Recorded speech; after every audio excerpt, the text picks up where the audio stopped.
Down.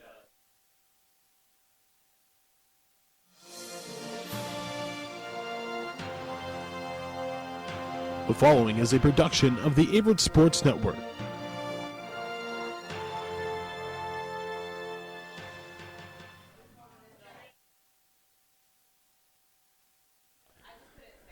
Hello and welcome, Cougar Nation. My name is Matt, the Dean of AU Sports Johnson, and we're set to bring you another afternoon of Averett University football. It is the Averett Cougars set to take on the Methodist Monarchs in their first matchup in the USA South Conference, set to take place here in a couple of minutes. Stay with us on AU Sports Network. Coming up, we got a great interview with one of our GAs, Davin Wilson, as he sat down and spoke with head coach of the Averett Cougars, Cleve Adams. Stay with us on AU Sports Network here on our pregame show. We'll be right back.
The following is a production of the Averett Sports Network.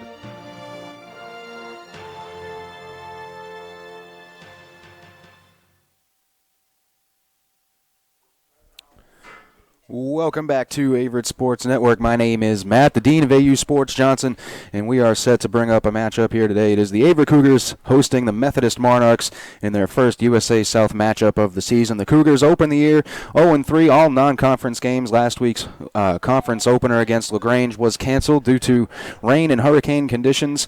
LaGrange did not make the trip. The game will not be made up, so instead we open the conference here today with Methodist coming up from Fayetteville, North Carolina. Methodist 2-2 on the season overall, 0-1 in the USA South. Averett down 7-8 in the all-time series against the Monarchs. Averett took last year's meeting, however, 31-21 on the road in Fayetteville. This is the 16th season of Averett University football. Averett still with a chance to catch up to Maryville, which we will see in 2 weeks. Maryville leads the USA South 4-0 overall, 1-0 in the conference as we look ahead. But for today's action, we're going to spin it off to Davin Wilson, who spoke with head coach Cleve Adams here for our pregame interview. Stay with us on Averett Sports Network. Right now, it's Cleve Adams and Davin Wilson, and I will be right back after this interview and these messages.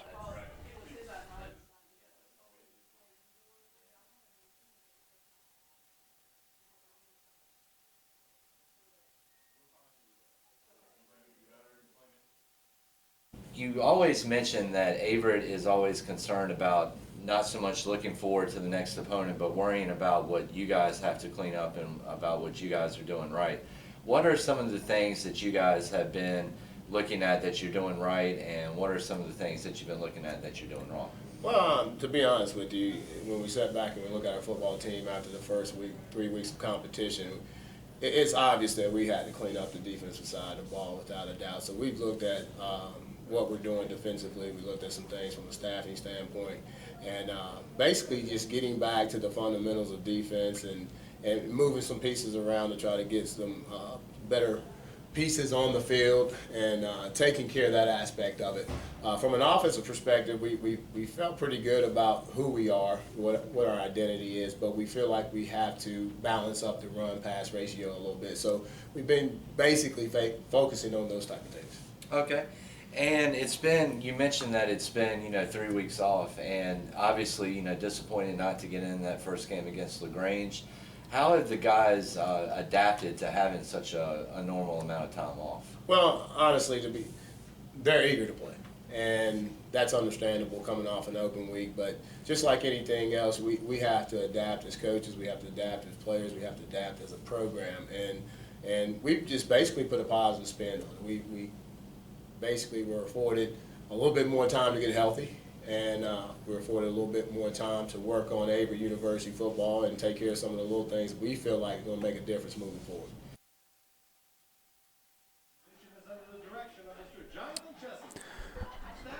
Thank you, Davin, for that interview with head coach Cleve Adams. My name is Matt, the Dean of AU Sports Johnson, and we are back here on Averett Sports Network as we are set to continue to bring you our Daily 7 pregame show. Welcome to our Daily 7 pregame show. Need a place to stay next time you come to Danville to cheer on the Cougars? Be sure to check out one of the fine Daily 7 properties, Holiday Inn Express, Courtyard Marriott, or the Innkeeper, currently conveniently located just a short drive away from North Campus, Main Campus, and many of Danville's historical locations. Don't forget Holiday Inn Express, Courtyard Marriott, or the Innkeeper on your next trip to Daily Field. The Daily 7 proud sponsors of Averett Athletics. We're going to switch gears real quick and come to our Wilkins and Company of Realtors refresher of last week's game. Really, it's going to be 2 weeks ago with, 3 weeks ago with the 3-week layoff with the hurricane last week, the bye week the week before, and then all the way previously 3 weeks ago to Guilford. Averett lost that game down in Greensboro, North Carolina, to number 25 ranked Guilford, 58-21. It was fairly close throughout the first half. Guilford able to pull away some defensive plays for Averett, brought it close in the end. A long fumble recovery by Michael Reeves. Some big plays by that defense down the stretch, but again, giving up close to 60 points to the Quakers of Guilford. LaGrange, the week after, canceled a long 2 weeks later after the bye week. Canceled with the hurricane rolling in all through the southeast, rain conditions preventing that 8-hour trip for LaGrange. And now here we are, Methodist 1 week later, set to go as we're going to take a look at this matchup. It is Methodist 2-2 overall, 0-1 in the USA South. But Averett looking to, as Coach Adams said, balance their attack and get their first conference win in the conference opener. Averett's quarterback, Kelly Hall, 270 yards passing in the last game against Guilford. The 270 yards marks the 8th highest single game total in program history. And also in all 3 games this year, Averett has had a quarterback throw for over 200 yards in each game. Of course, in week 1, it was Drew Evans in week 1 against Washington and Lee threw for over 250 yards. Week 2 against Randolph-Macon here in the home opener, Kelly Hall threw for 214 yards. And in the third game 3 weeks ago against Guilford, Kelly Hall also reached the 270 mark, as I said, the 8th highest total in program history. So looking to balance out that attack, and the way to do that is running the football when you're throwing it so much. Also, key in the running game is defense. You're going to need to move the chains with the running game and play a very tight defensive game. Hold that possession, hold the clock, control the tempo, and ultimately control the game and control how much you throw the football, which will eliminate turnovers and eliminate mistakes when you keep it on the ground. That's what Coach Adams seems to be going for with this young Cougars squad that continues to improve. 1-9, 2 straight years. Coach Adams' first year last year, a 2-8 record, and 0-3 this year, looking to move up. So that was our Wilkins and Company Realtors refresher of 3 weeks ago's game, and we're going to take a quick commercial break here in just a second. So stay with us on AU Sports Network. Coming up, we'll have our Rent-A-Car Keys to a Cougar Victory here, brought to you by myself, and we will be right back with our Daily 7 pregame show on AU Sports Network, coming right back.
Yeah, Dudley's in our conference. We got Page next week.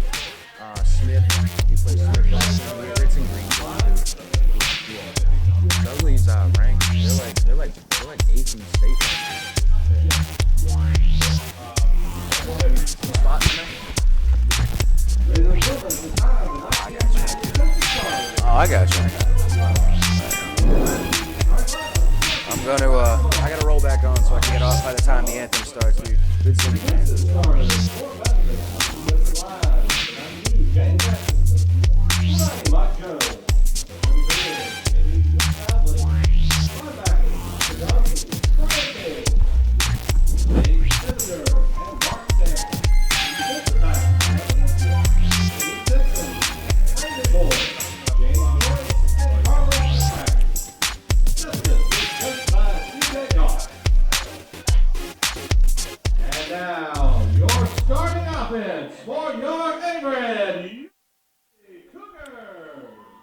Welcome back to Averett Sports Network. My name is Matt, the Dean of AU Sports Johnson, and we are back on our Daily 7 pregame show as we are introducing the starting lineups over the PA system. And as I mentioned, our Daily 7 pregame show continues with our Enterprise Rent-A-Car keys to a Cougar victory. And myself, I'm looking to no one else but Travis Jones. I've talked quite a bit about this young man in his 2-year career so far at Averett, and it seems to be the same thing going over and over again with myself, just talking about his big play capability and how he stretches the field and what he can bring to the table for this rushing attack. Coach Adams talked with Davin Wilson about really trying to get a balanced attack and match the passing game with an even running game, and I think he's the guy you turn to. He makes big plays on special teams. He can catch the ball out of the backfield, and you can most certainly run the read option with him with an athletic quarterback. Jones seems to fit all schemes of football. Anywhere the running back position is played, it seems like this young man can do it. He's great on kick returns, great on special teams as well, and he can run that football. We've seen him get 20-plus carries in the past. I look for Coach Adams to turn to him one more time and try to lead this ground attack, also with Ray Brown, among other running backs for this Cougar team, a very, very loaded team at that position. But I look to Travis Jones to really set the tone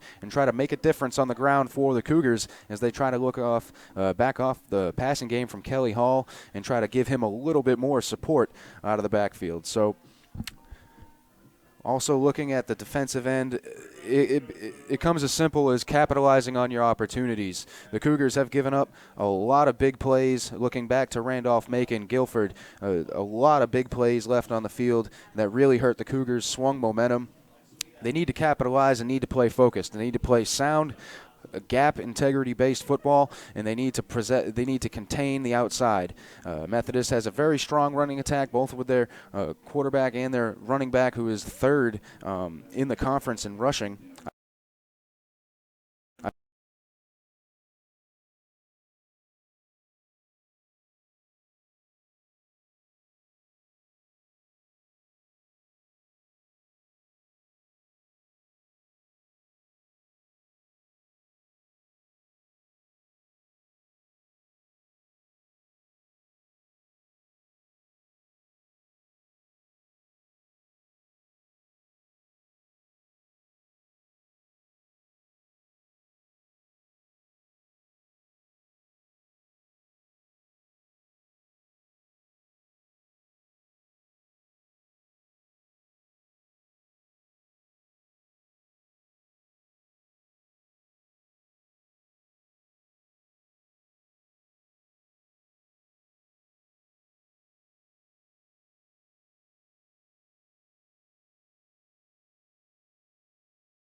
Test, test, 1, 2, test. The 45.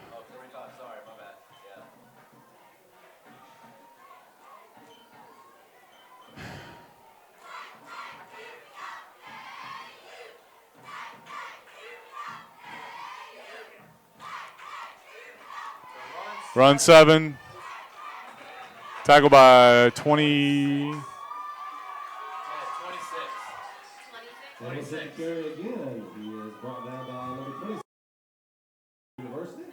Check, check, 1, 2.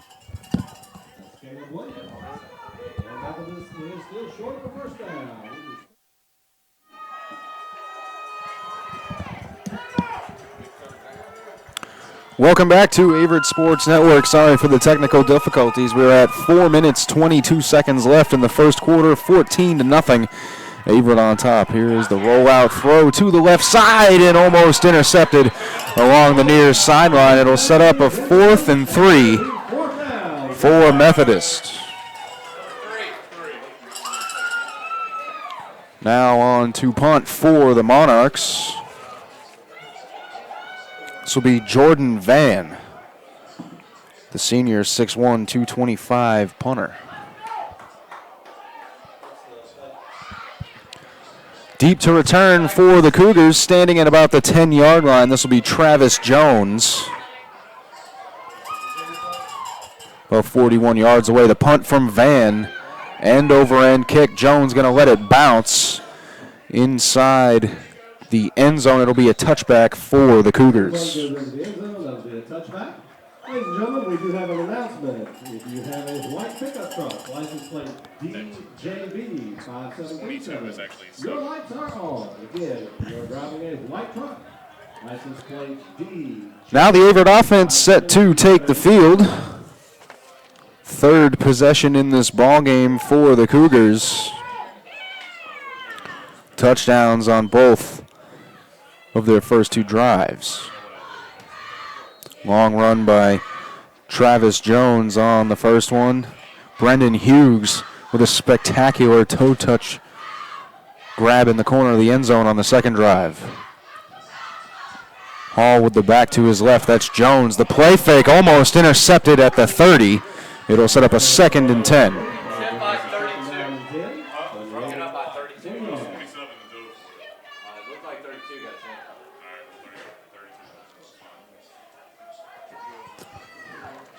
Hall working from the gun, as he will very often in this game. Finney, the tight end, to the right side. Looking to throw. Hall tucks it down across the original line of scrimmage and tripped up around the 35-yard line. It'll set up a 3rd and medium for the Cougars' attack. Make it an exact 3rd and 5. As I mentioned in the pregame, Kelly Hall threw for 270 yards against Guilford 3 weeks ago, 8th all-time for the school's program history. Hall looking to the sidelines on the check and gets the signal. Split back in the backfield. That's going to be Jones and Brown. Hall drops back, quick throw, going to tuck it again. Shifts, looking through past the line of scrimmage and up for a first down. Big gain by Kelly Hall, able to plow forward, set up a new set of downs for the Cougars.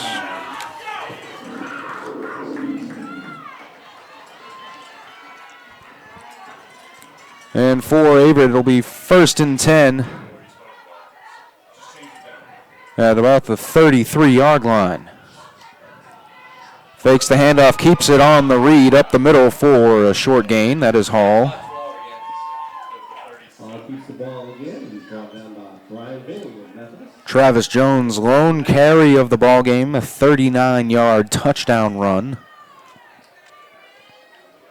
Right now, Hall handling the load for the Cougars, looking to throw along the near sideline, incomplete. Intended for Terrence Owens.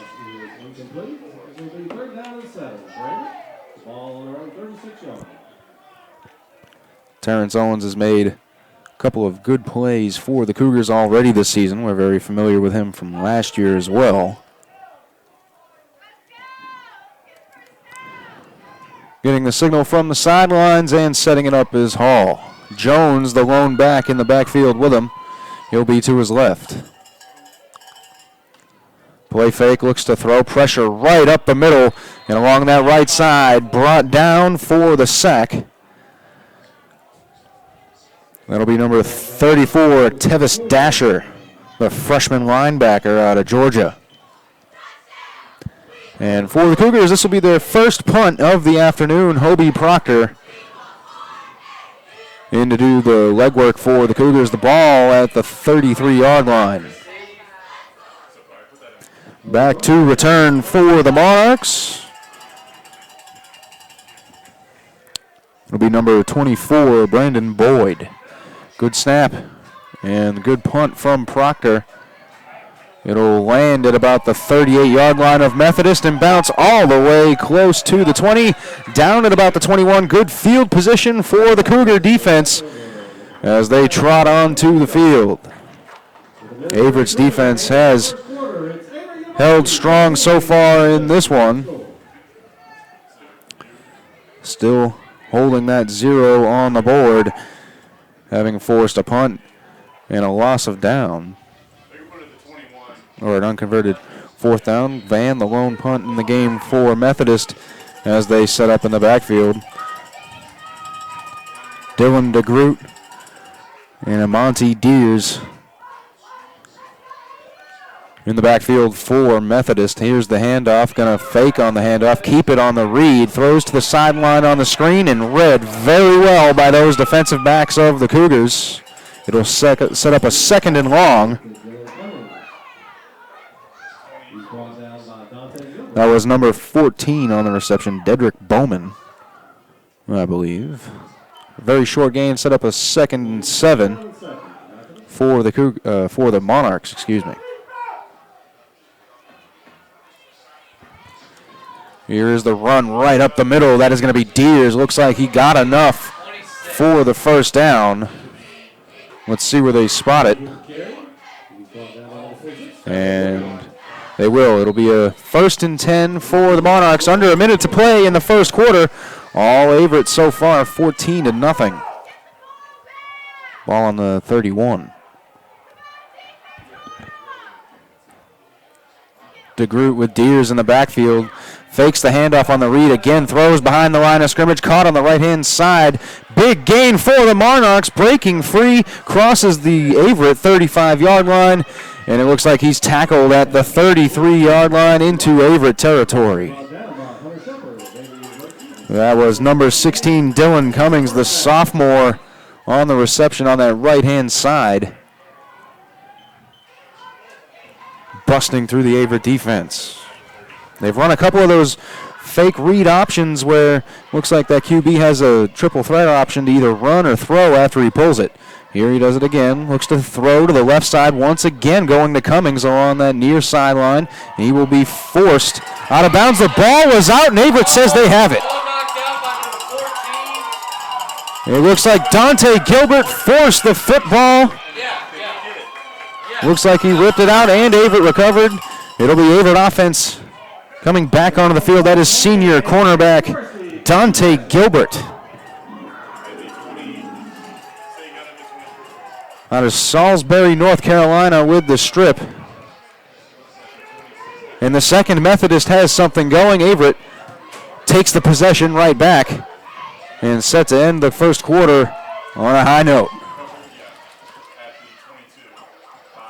Kelly Hall from the gun, hands off. This is going to be Ray Brown to the left side.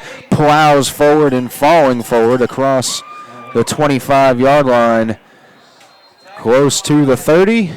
He'll be tackled at about the 28-yard line. That is the end of the first quarter, everybody. It is 14-0, Averett on top here in what is now their opening conference game of the season. So stay with us on AU Sports Network. We'll be right back after this timeout.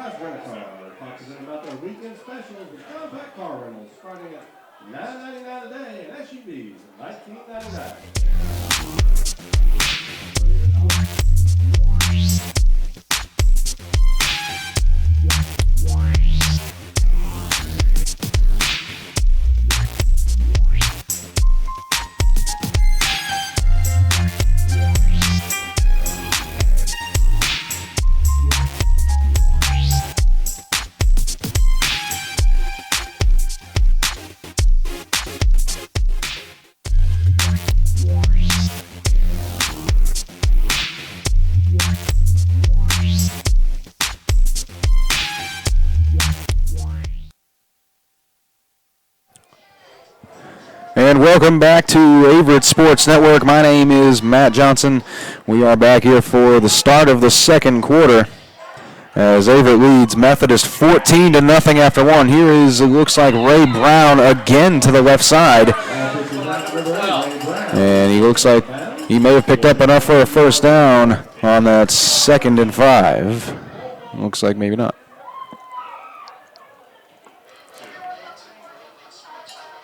They're going to move the sticks. It'll be a 1st and 10 Averett from the 32-yard line. Ray Brown been carrying a lot of the load for the Cougars. Here is Hall. Throws. That's going to be Brown on the swing pass to the right side. Good play by the defense. Minimal gain for the Cougars, close to the 35-yard line. The spot has him at about the 34. Kelly Hall sticking with the short passing game. He's 5 of 8 from that quarterback position throwing the football. One touchdown. He's been sacked twice. He has one completion to 5 different receivers on the afternoon. Ray Brown with that last one out of the backfield. Looks to hand off, does hand off to the right side, and stopped up close to the line of scrimmage. As Travis Jones picks up a couple, only his 2nd carry of the ball game. May have picked up a couple on that one. Sets up a 3rd and 4. Actually got more forward progress than I thought on that one. Give Jones 2 carries, 43 yards, and that 39-yard touchdown run early in the first quarter on that opening drive. Here's another handoff to Jones. Stutter steps to the right side, and there he goes again. Down the right side, cuts back over the middle. 20, 15, and close to the 10-yard line, Travis Jones.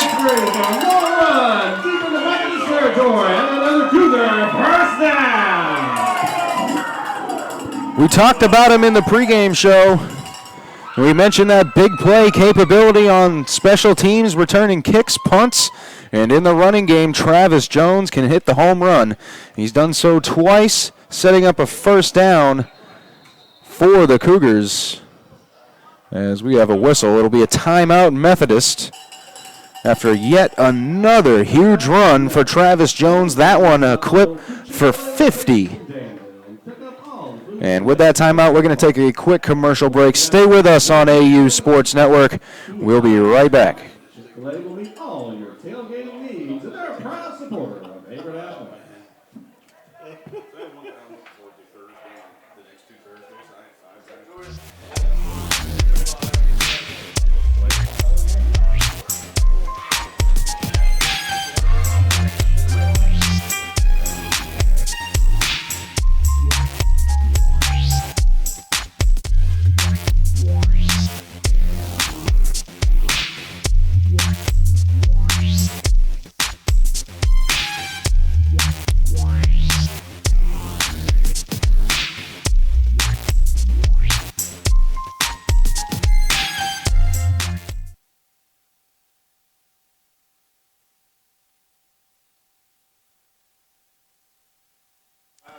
And 1st and 10 from Kelly Hall down the left sideline. Pushed out of bounds by number 24. As we come back from break, the 1st and 10 for the Cougars. That was Drew Davidson, the sophomore tight end for the Cougars on the reception. Sets up a 2nd and about 2. The ball on the 4-yard line. Jones in the backfield to the left of Hall. Defense crowding the line of scrimmage. Rolls out to the left and looks like on the option, fighting for the end zone. He'll be marked short. Down at the 1-yard line. That'll at least set up a 1st and goal for this Cougars offense. They've had 0 issues moving the football so far today. Hall trying the sneak on the 1. And he's in. Touchdown Cougars.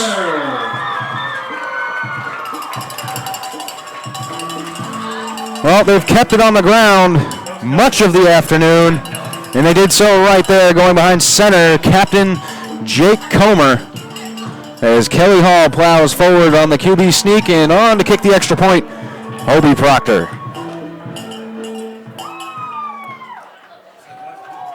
Kelly Hall has carried the ball 9 times, 32 yards, and a touchdown. As Hobie Proctor makes it 21-0 as he puts it through the uprights on the PAT. So Averett has had all the answers to all the questions here this afternoon. Starting the season 0-3 on all out-of-conference games. They came into conference play looking to make a statement here in Coach Adams' second season. So far, they've done that here in the first half, 21-0. Your lead with about 12 and a half minutes to go here in the first half. By the numbers for the Cougars, Kelly Hall, 6 completions, 6 different receivers. He has a touchdown, has been sacked twice, and has not turned it over. Looking good for this Cougars offense, spreading the love, spreading that football around. And taking charge of the offense on to do the kickoff for the Cougars. It'll be Hobie Proctor once again, back to receive for the Monarchs.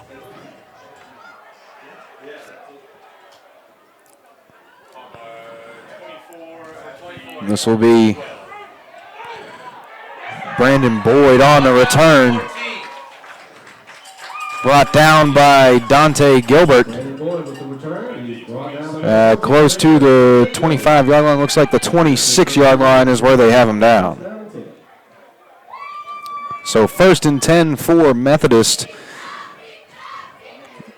As Dylan DeGroot, freshman QB, takes the field once again for the Monarchs. He's struggled a little bit so far today. 5 of 7. Has been sacked once. That was a big 3rd down play on the sack. DeGroot. Hands off, fakes the handoff. Another motion screen on the read. On the outside, down the left side, close to the 40-yard line. No, actually, they will spot him short of the 1st down at the 35-yard line.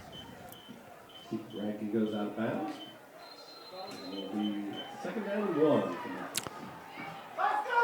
2nd and 1.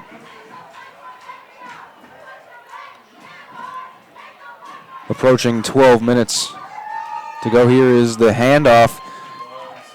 He will give it. He's still going down the field, crosses midfield, cuts back over the middle and over the 40-yard line.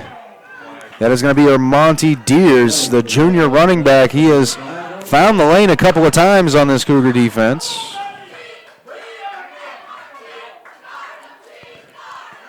As before that carry, he already had 10 for 68.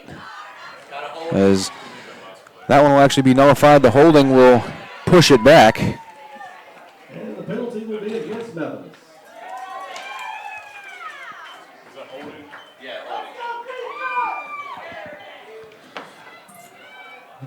With that penalty coming across the line of scrimmage, it'll only push them back a couple of yards. We'll replay 2nd down from the 29-yard line of Methodist.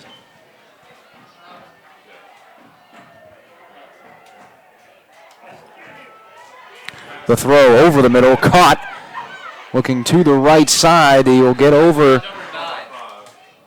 He'll get the 1st down and a couple extra. That'll be DeGroot. On to Anthony Radke, the senior wide receiver for the Monarchs. A 1st and 10 at the 40-yard line. Methodist looking to keep this drive going and answer 21 straight by the Averett offense. Hands off right up the middle again. This is a different back. This is going to be Amond Brown, the freshman running back, 5'10", 205. As he crosses the 50, close to the 45, and once again moving the chains for the visiting Monarchs.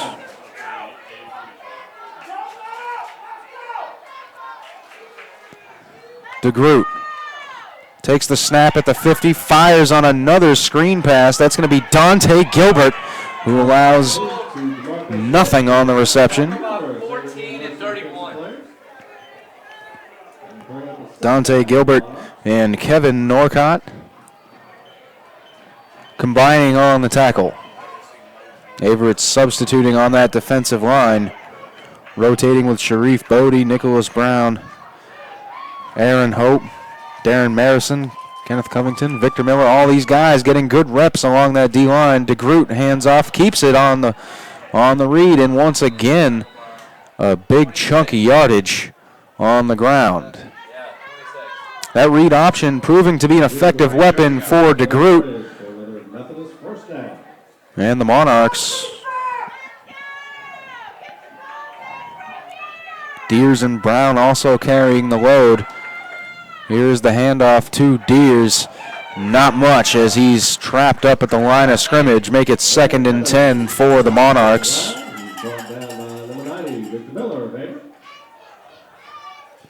Averett's defense has played much more disciplined so far here in the early going.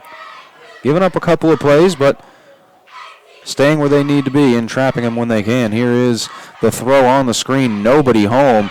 Great coverage on that far side by Jamal Forney, number 15, one of the standout senior cornerbacks in that defensive backfield for the Cougars. And that screen was covered all the way. DeGroot just chucks it out of bounds. Not much to speak of in this passing game for the Monarchs, keeping it very short. A lot of screens parallel to the line of scrimmage. Not a lot of vertical threat. Here's DeGroot, drops back, takes a drop, throwing downfield to that left side, caught along the sidelines. And that'll be Anthony Radke on that reception from DeGroot.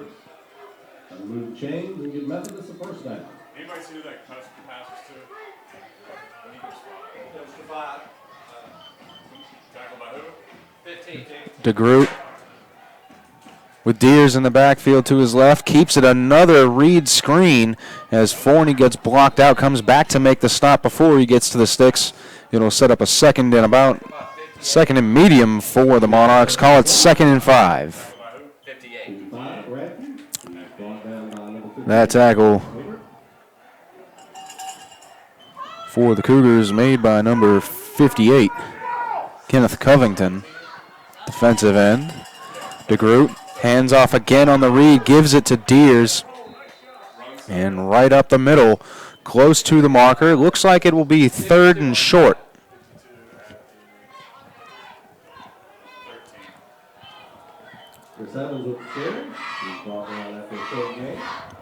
Once again, Deers to the left of DeGroot. DeGroot a couple yards ahead of Deers in the gun. Hands off right up the middle. It'll be a 1st down for Methodist.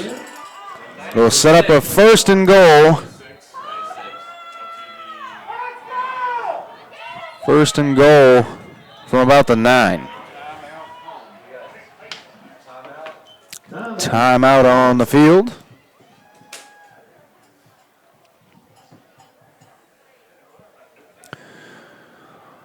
So with a timeout on the field, we're going to take a timeout up here. Stay with us on Averett Sports Network. We'll be right back after these messages.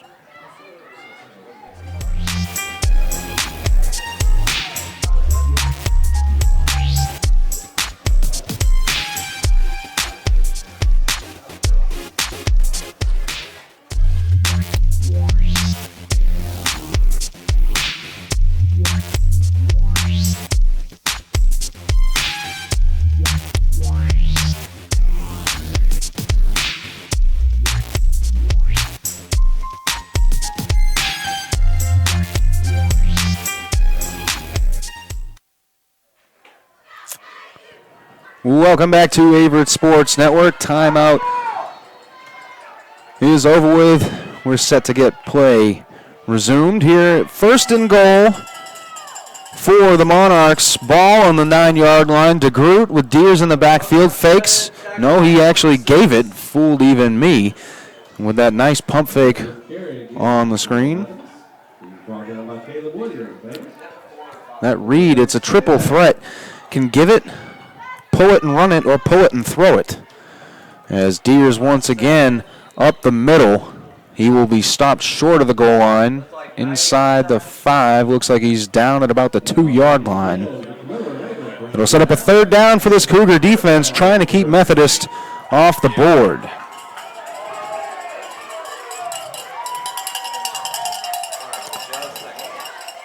DeGroot Setting up.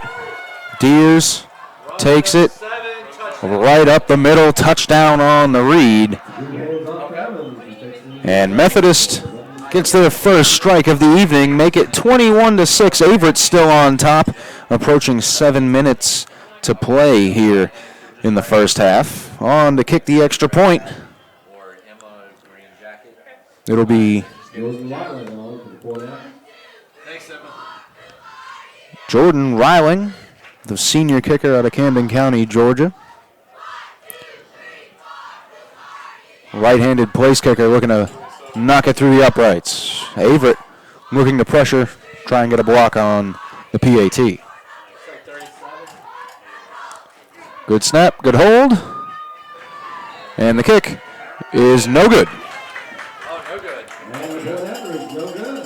So that'll keep it 21-6. Averett on top by 15. And an opportunity for their offense to put one on the board again. Averett received to start the game. After the coin flip, they will kick off to start the second half. Got to make the most of all possessions. Men's soccer playing Huntingdon in Alabama, up 1-0 in the first half. I believe women's volleyball won in 4 sets earlier today. Of course, in 2 weeks from now, it'll be homecoming part 2 with Maryville in town all weekend. All the soccer teams, volleyball, and everybody set to face Maryville here, including football. So make sure you join us on AU Sports Network October 24th, 2 weeks from today, homecoming part 2, as right now the undefeated Maryville Scots come to town to take on your Averett Cougars across the board for Averett Athletics. Maryville, last I saw earlier in the day, was tied in the first quarter. That game is definitely over by now. We will have an update for you around the USA South coming up as the kickoff is end over end and inside the 5. Dropped by Travis Jones, but he recovers himself. Looking to the right side. He's got a lane. He's that home run threat down the right side and knocked out of bounds at about the 38-yard line. Travis Jones all game long has been hitting those home runs for the Cougars. And a big factor on the ground on the offensive side. And as always, a big threat in the kick return and punt return games.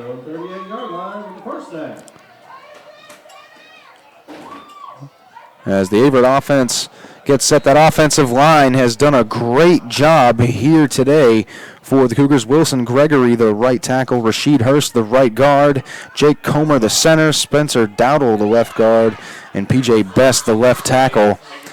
As that pass is incomplete from Kelly Hall, it'll set up a 2nd and 10. That offensive line, very young. A lot of those players are experienced, though, and they are showing it here today, ripping holes in that Methodist defense.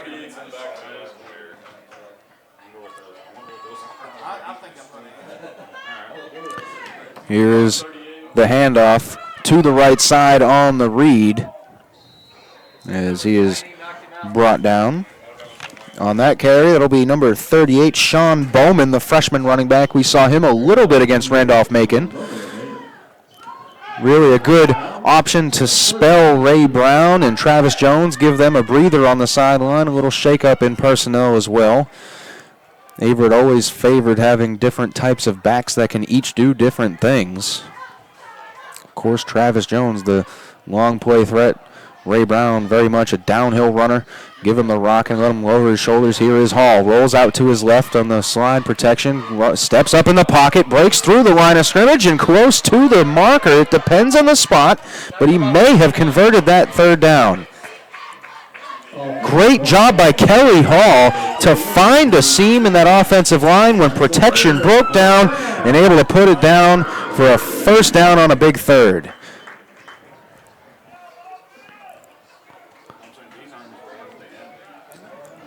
So make it a 1st and 10 on the Averett 48-yard line.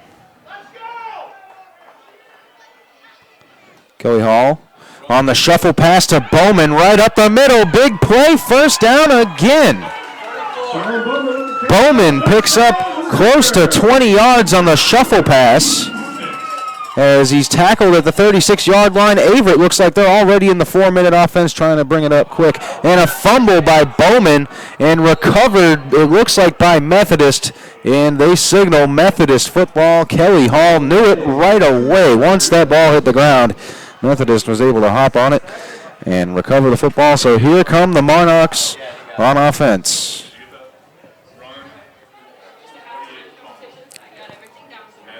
So that'll be the first turnover of the game for the Cougars.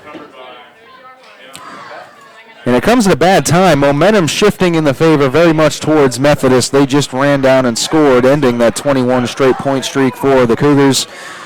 21-6, Methodist and DeGroot. They've moved the football. They've done it on the ground in a parallel to the line of scrimmage passing game, as that is Deers up the middle on that read, that triple threat option. He can, once again, he can give it, pull it and run it, or pull it and throw it. He's done all three of it today, and Deers has handled it very well. So that'll set up a 2nd and 7, ball on the 40-yard line. DeGroot from the gun, hands off. That is actually not Deers, right up the middle, crosses the 50. That is going to be number 23, Amond Brown.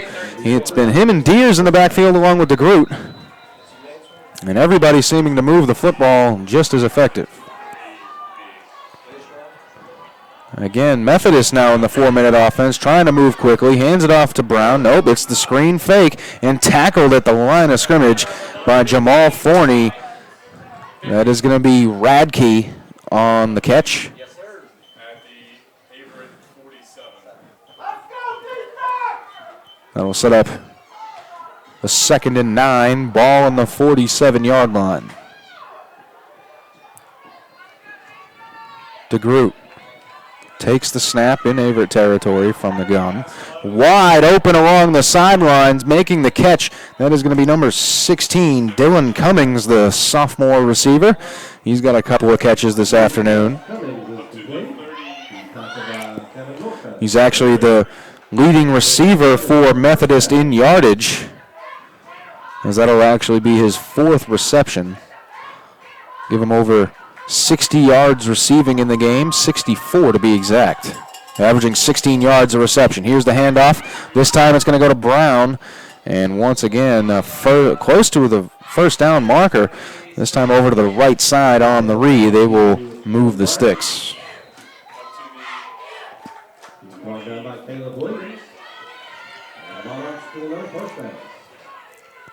First and 10. From the 23, DeGroot, hands off again up the middle. Amond Brown taking it up the middle. These two backs have really done a number on this Cougar defense. That was the 6th carry for Amond Brown. That'll give him close to 30 yards on 6. It'll actually give him exactly 30 yards. 6 carries for Amond Brown. Deers, 15 carries, 60 yards, and a touchdown himself. Here's the throw. It's going to be caught. It'll actually be ruled an incompletion on the screen attempt. Once again, going for that read, pulling it and throwing it to that right side. Unable to put it on the money. It's a lot to ask a freshman QB to throw on the run every play. But Methodist not really showing a lot of faith in a vertical passing game, keeping it parallel to the line of scrimmage at the numbers, not really going after the middle of the field. He's going to hand off. This is Deers. He's going to be stopped close to the line of scrimmage, maybe gained a yard. It'll set up a 4th down and about 1.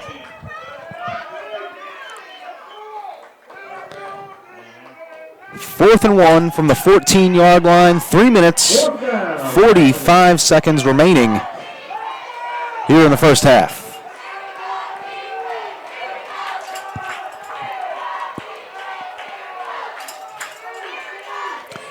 Here's the read. It's going to be Deers stopped in the backfield. Averett's going to take over on downs. Tackled by 56, Hunter Shepard, and Averett takes over on down. Hunter Shepard makes a great play in the backfield and gets the ball back for Kelly Hall in the offense.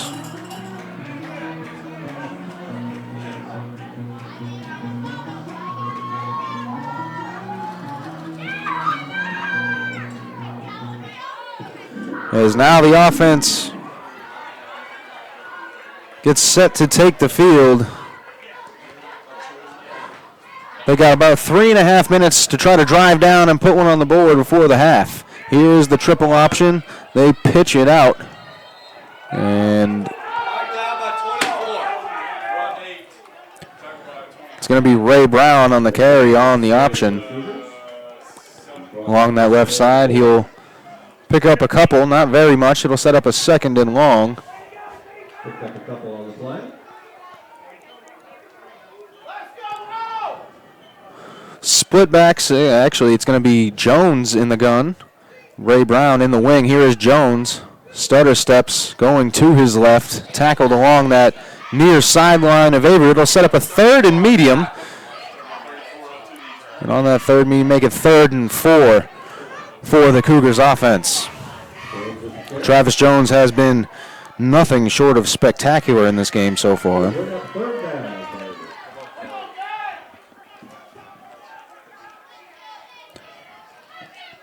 Hall with Jones in the gun. Throw is over the middle and complete to Brandon Cowden. Incomplete. And complete to Brandon Cowden at the 30-yard line. It'll set up a 1st and 10. Averett with trips to the left. Looks like Cowden, Hughes. Now Cowden in motion to the right. One back in. Hall pump fakes and is going to be wrapped up in the backfield. That's going to be the 3rd sack of the afternoon for the Monarchs defense. He's brought down by James Atkinson, the senior defensive lineman at Newton Grove, North Carolina.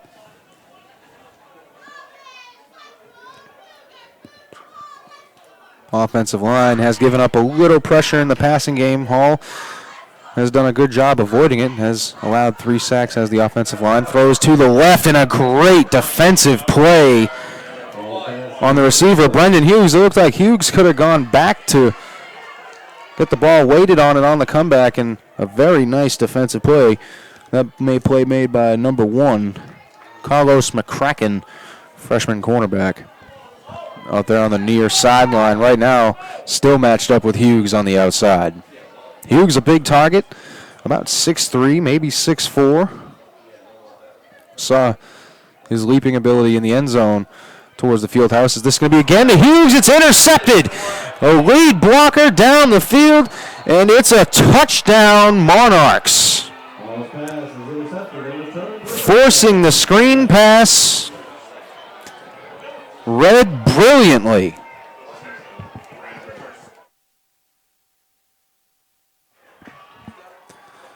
That interception, Tevis Dasher, he's actually got the first 2 sacks in the ballgame for Methodist. Now give him a pick 6, a biscuit with extra gravy.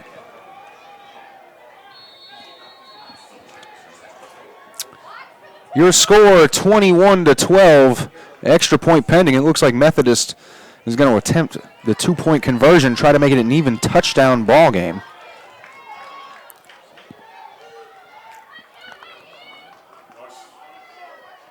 And they are. DeGroot on the field. It looks like he's got Amon Brown in the backfield. We will have a timeout on the field for Methodist, however. Stay with us. Coming up, we got our point after touchdown. Methodist looking like they're going for 2. Stay with us. We'll be right back.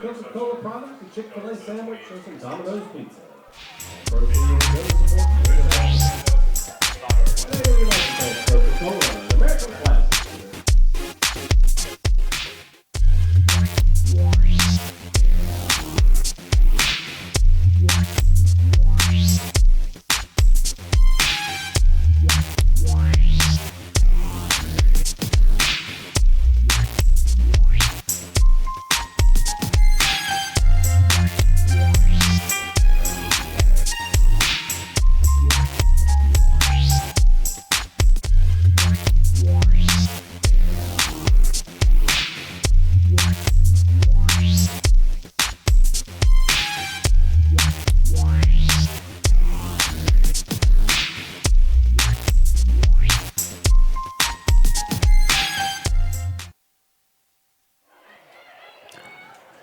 welcome back to Averett Sports Network. Matt Johnson here with you, set for the PAT as Methodist electing to kick the extra point. If I was Averett, I'd watch out for a fake.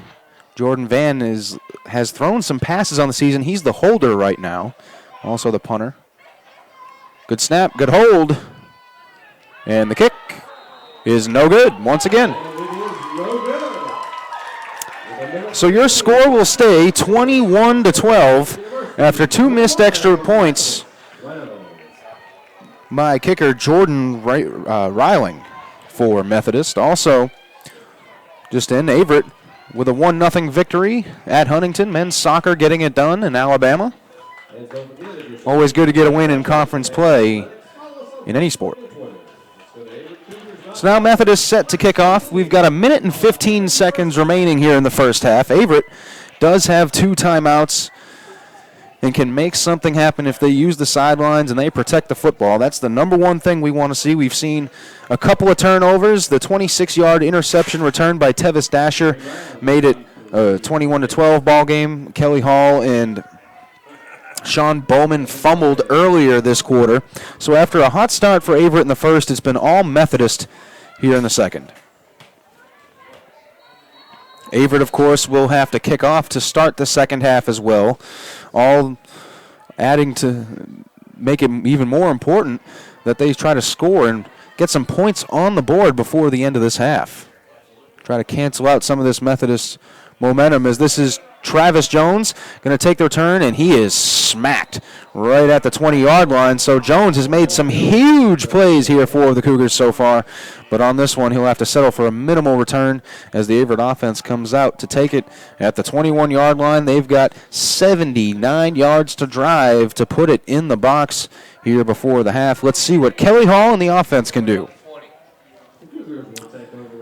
Worth mentioning for the Cougars, one of the targets, Miles Bennett. He's had a couple of receptions here today. In the top 5 in receiving yardage average in the conference per contest, that is. Throw to the outside.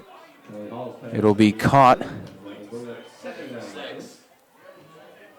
It'll be a short gain for the Cougars. That one complete out to Michael Barber Jr. That'll be his first reception of the ball game. Hall, hands off. This is going to be Jones. Actually, excuse me, that was Ray Brown with the carry.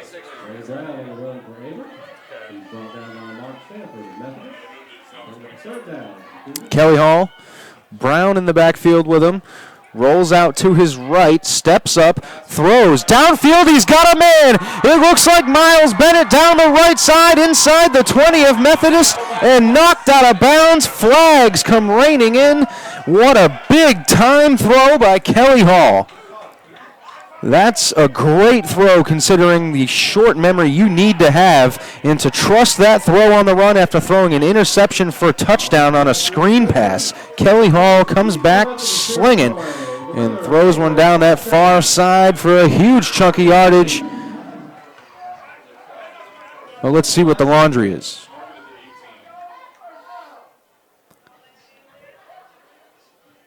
It's going to be a face mask on the defense. So first down, Cougars. And I was just talking about Miles Bennett being a very good option for this Cougars team, talking about him as one of the conference leading receivers in terms of yardage per contest. And he picks up a huge gain right there. Already had a 28-yarder in the evening. Make that one a 55-yard touchdown reception. Here comes the reverse. Wide open lane on the left. Touchdown, Cougars. Michael Barber Jr. on the reverse. And that's a very timely play call for the Cougars. You just hit the home run on the long pass downfield. Haven't gone vertical all game. Get it inside the 20. Why not call the reverse for a touchdown? Hobie Proctor on for the point after touchdown. And Proctor, good hold on the good snap, and the kick is good. So make it 28-12 with 27.9 seconds remaining. A quick strike for the Averett offense, and they're back on top by 16.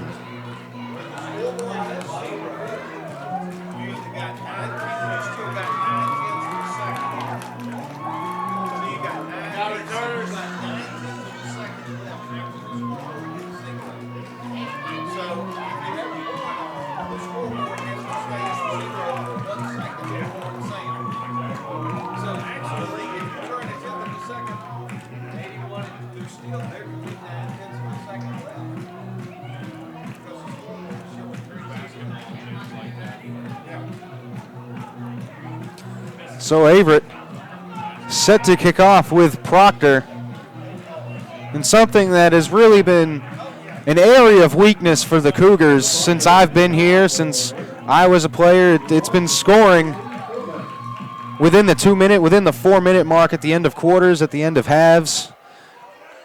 And so far they've done it. They did it in the first quarter, making it 21-0 as an onside kick recovered by the Cougars. I thought they were gonna pooch it, maybe squib it right up the middle. Instead, it deflects off the Methodist player at the 50, and if they touched it, it's a live ball, and the Cougars can recover even if it didn't go 10 yards. So let's see what the ruling on the field is. And the Cougars say they have it, the refs say they have it. And Averett has 26 seconds and 2 timeouts to put more points on the scoreboard. And as I was saying, it's so important in games to put points on the board at the end of a half, at the end of a quarter. And Averett has an opportunity to do it once again within 2 minutes. Averett will kick off to start the second half, but we still got 26 seconds of action. He's going to hand off on the read. Travis Jones to the left side, bouncing out of bounds, trying to stop the clock and set up the Cougars in field goal position. A very smart play by the sophomore running back. Very, very strong presence of mind. Get out of bounds, save the timeout. It leaves the option open to throw it over the middle of the field if it's open. 19.5 seconds on the clock. 28-12. Averett trying to put some more points on the board. Hall with Jones to his right, play fakes, throws to the sideline, almost intercepted. It was batted in the air. It'll be ruled incomplete. Popped up a very dangerous play. That's the second time we've mentioned Carlos McCracken here in the half. He's made a couple of nice breaks on the football. Did one right there. So 13.3 seconds on the clock, 20 on the play clock. So Kelly Hall has a couple of seconds here, setting up the offense. He's got Jones to his left. Blitz coming right up the middle. Flag throws. It's going to be a free play, but Hall scooting on to the left side, down inside the 25. There's going to be a flag. It's 4.6 seconds remaining here in the half as Hall got close to the first down marker. I don't think he got it, judging by the spot of the football. The flag's going to be offsides. Averett will have to make a decision. Fans here in front of the press box saying kick it.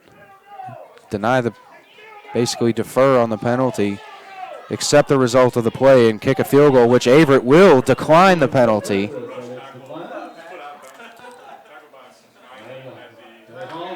So the timeout on the field comes with 4.6 seconds to go here in the first half. And let's see what head coach Cleve Adams and the Cougars elect to do as Hobie Proctor is standing at the near 40-yard line along the near side. Looks like he's talking it over with kickers coach Al Smith, longtime coach. Been coaching here since the program's inception. former Danville, Virginia police chief. And it looks like the Cougars will send Proctor onto the field for a long field goal. It's going to be about close to a 42-yarder for Proctor. The ball spotted at the 25-yard line along the near hash. Like I said, along the near hash, Hobie does not have much wind to deal with, if any at all. And that's going to be a timeout for Methodist as they try to ice Proctor here before the half. Proctor's career-long field goal, a 39-yarder. This one would be 42.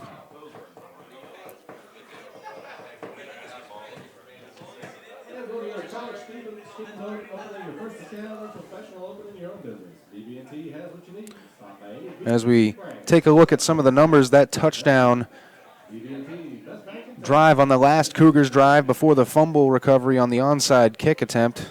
Really, it looked like a squib attempt that hit a Methodist player and Averett recovered. Regardless, it becomes an onside attempt that Averett recovered.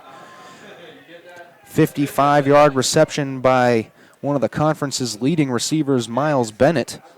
Set up Averett at the 18-yard line, a double reverse by Michael Barber Jr. Put it in the box. The fumble recovery on the kickoff.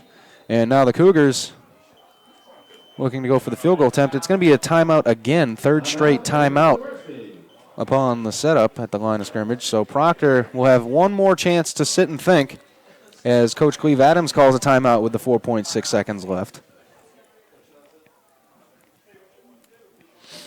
Looking at the numbers for the Cougars offense, Kelly Hall, 9 of 16, 143 yards. A touchdown has been intercepted. That interception came on a screen pass to Tevis Dasher, who was able to pick it off and rumble 26 yards into the end zone. Give Dasher also 2 sacks here in the first half. So a very busy half for Tevis Dasher. 2 sacks, the pick 6. Kelly Hall has been sacked a total of 3 times. And now Proctor. Ball on the 25. It's a 42-yard attempt here to close out the first half. And again, Laundry on the field now. And it's going to be on Methodist.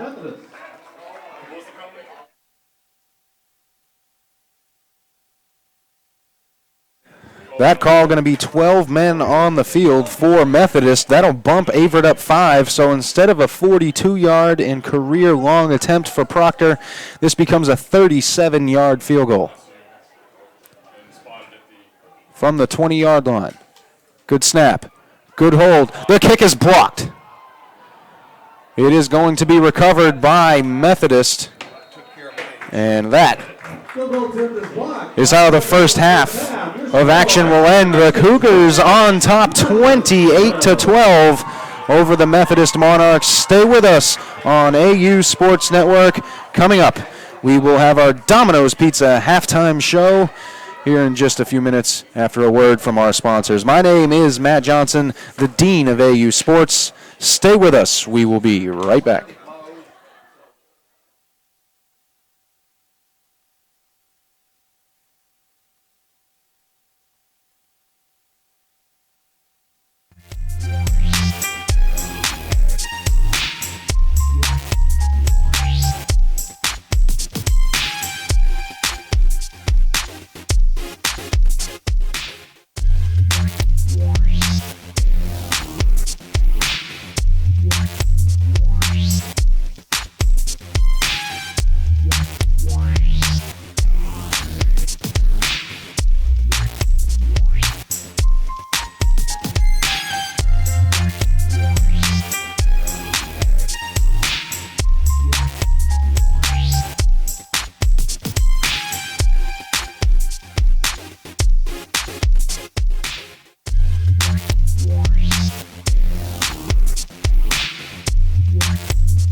And welcome back to AU Sports Network. My name is Matt, the Dean of AU Sports Johnson, and we are here on our Domino's Pizza halftime show, set to bring to you a live coverage of a wrap-up of our first half of action.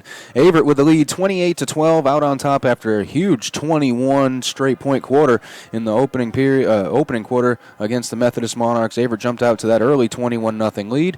Methodist fired back with 2 straight touchdowns, capitalizing on some Averett turnovers.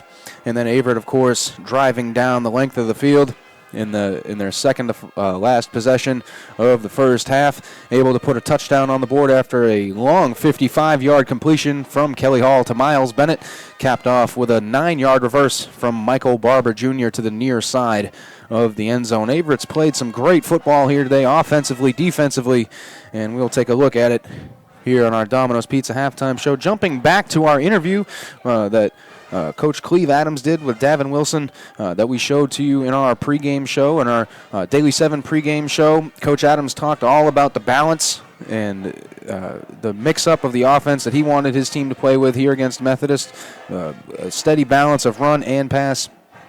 Different types of passes, vertical, as well as short screens, short completions. They've done it all. Travis Jones has been the home run threat that we all know him to be here at Averett, and really the running game has done a very good job of setting the tempo of this offense and allowing the short passing game to click, and then allowing Kelly Hall to fire one downfield late in the game, or late in the half rather, to set up a final touchdown in the final 2 minutes, something that Averett has really struggled with over the past 5 years, scoring at the end of halves, at the end of the game, at the end of the first half.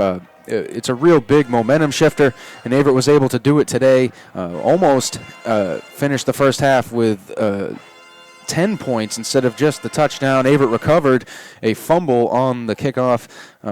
It looked like it was going to be a squib attempt up the middle of the field, preventing a big return. Instead, it turned into an onside kick attempt where it hit the front line of Methodist. Averett was able to recover, set up by Travis Jones. They were able to get into field position, as well as a Methodist 12 men on the field penalty. Unfortunately, Hobie Proctor's kick would be blocked, and that's where we leave off here. Our score, 28-12 at halftime. So, taking a look at our Piedmont Printing first half stats and analysis, it looks a little something like this. We talked about the balance for Averett. How about 210 first half rushing yards on a combined 29 carries? Just an outstanding job by this Averett offensive line in the run game. Getting some big blocks, getting some push along that line, not just being in the right position, in the right setting, but also getting a good push so that no matter what, even if you're stuffed for a short gain, it's still a gain and you're not losing yards. Travis Jones, just an outstanding first half. 5 carries, 114 yards, and a touchdown. Had a huge 50-yard touchdown run after a big 39-yard touchdown run. Just able to open it up in this offense as Averett spreads the field. Most of the time, 4 wide receivers on the field at once, allowing Jones to take that read option wherever he pleases with the spread. Kelly Hall, 9 of 16 from his quarterback position, 143 yards. He has a touchdown and has been sacked 3 times. Hall threw a big interception on a screen pass to the near sideline.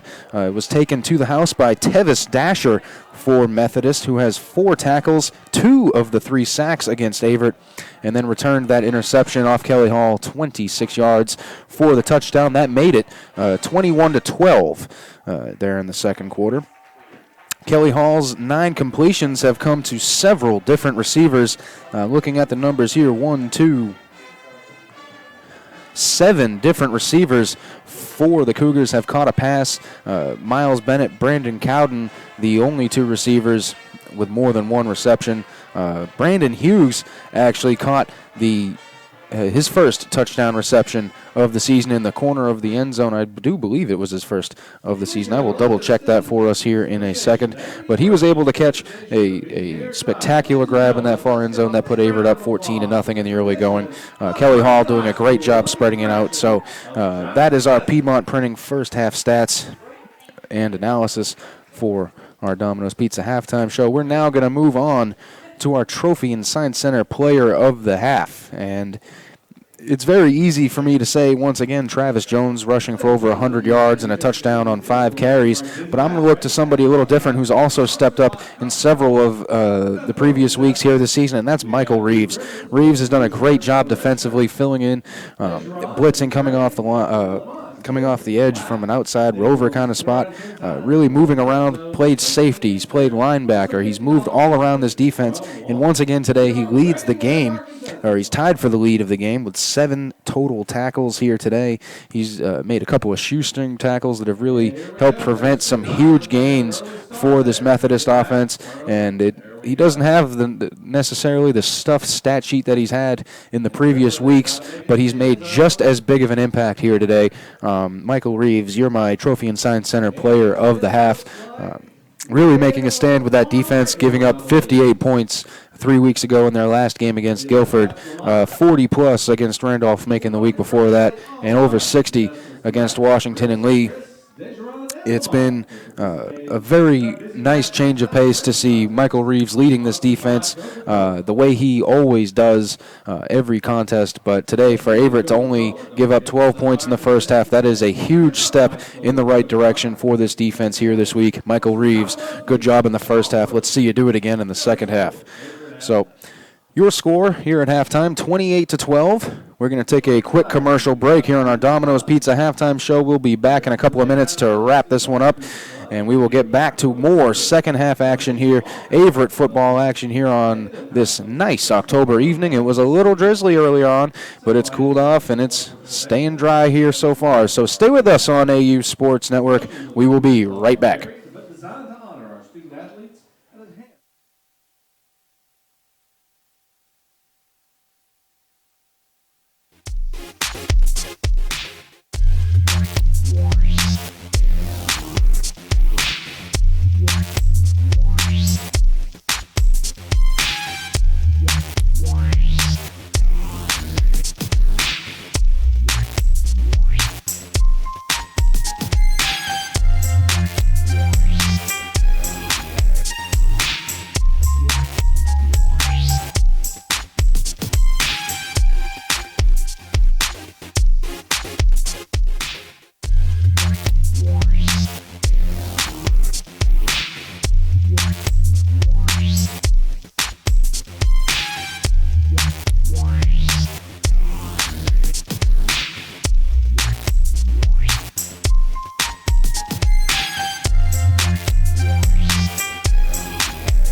And welcome back to Averett Sports Network. My name is Matt, the Dean of AU Sports Johnson, and we are wrapping up our Domino's Pizza halftime show here at Daly Field with our Lowe's Home Improvements first half diagnosis, our keys and improvements for the second half. And, well, as I look at this one, it seems to be much of everything Coach Adams said in the interview we showed during pregame. I love the balance that the offense has shown.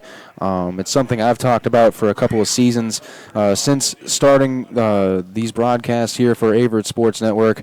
We've needed to see more balance here in this program, and I 100% have seen it here tonight.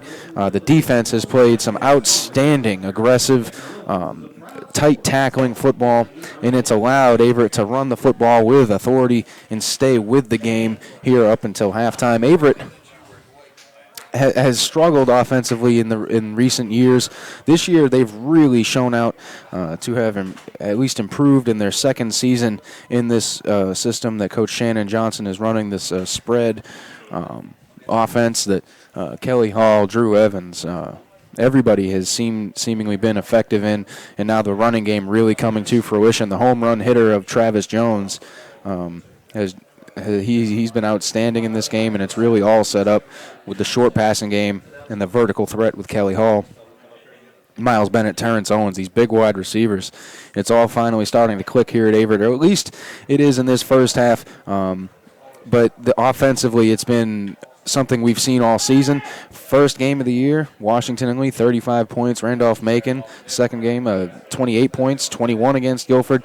So they've been over 20 every game here, and that's something that's really refreshing to see, the offense putting up points, and now the defense doing it here today. I know when I was a player, Averett really known for that stingy defense, really great special teams, usually led at least up there in the country in punting, punt returns, kick returns, always tight special teams here. But offensively, finally starting to come together, and today a great defensive performance as well. So for my keys and improvements to the game, I'd say keep much of the same. No need to fix what ain't broke. I'd continue to hand the ball to Travis Jones, Ray Brown, continue to get it done on the ground. This offensive line has proven they can move this front of the Methodist Monarchs. We've seen some great pulls. We've seen some great lead blocking for the Cougars. I expect them to keep it on the ground and keep it in the hands of Jones, Brown, Bowman, these great running backs for the Cougars, and let them take it to the promised land, already up 16 entering the second half. So thank you for joining us here on AU Sports Network. That was our Domino's Pizza halftime show, and we are now ready for the kickoff and the start of our second half of action here this evening.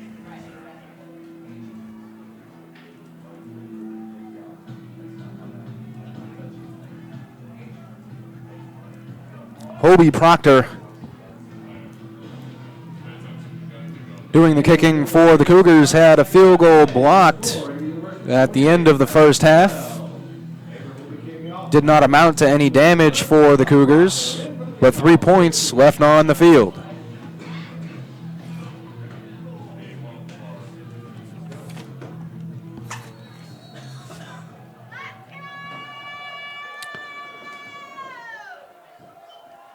Two men deep for the Monarchs on the return. Proctor's kick. Return at the 10. This is Brandon Boyd, I believe. Tackled at the 35. We do have Laundry on the field.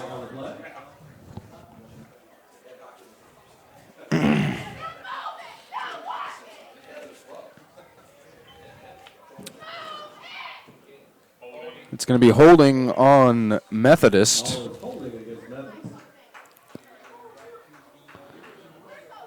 The Laundry will push back the Monarchs 10 and give Averett's defense some better starting position.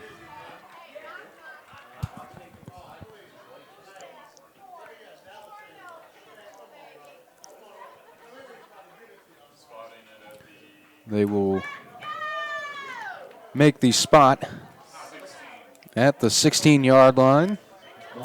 That'll set up a 1st and 10 for Methodist. Dylan DeGroot, the freshman quarterback for the Monarchs. He's had a very solid game here in the first half. In the backfield, this is Deers. Cuts across the 35-yard line. That is Amonte Deers. About a 9-yard gain. Give him 18 carries, 70 yards here in this one. Amonte Deers, he's been a name we've been calling all night. He's certainly got the attention of the Cougars. There's the read fake from DeGroot. Deers stuffed at the line of scrimmage. He actually may have gotten the first down. They will move the sticks, in fact. Deers, a junior running back, 5'7", 195 is what he's listed at. Here is the snap to DeGroot. Stands tall in the pocket, thrown over the middle, caught and close to the 50-yard line. He will dive down at the 46-yard line of Methodist. That was Dylan Cummings on the reception, number 16 on the cross. A good placement by Dylan DeGroot. Now in the 4-yard shotgun. Hands off right up the middle. Amonte Deers gets another first down. Crosses into Averett territory and close to their 35-yard line at the 36. They'll actually spot him at the 37. So 1st and 10 Methodist. To the left of DeGroot is Deers. Hands off to Deers again. So 3 straight carries for the running back. He is tackled at about the 34-yard line of Averett.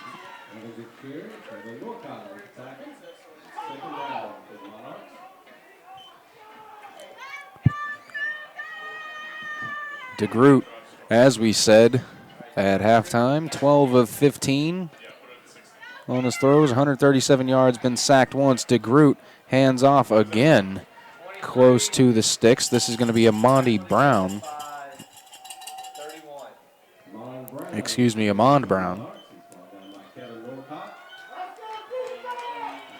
Brown, the freshman running back, a little bit longer than Deers. A couple inches taller. Here is the handoff to Brown right up the middle, and it looks like he was stopped just short of the sticks. It'll set up decision time for Methodist here on a 4th and short.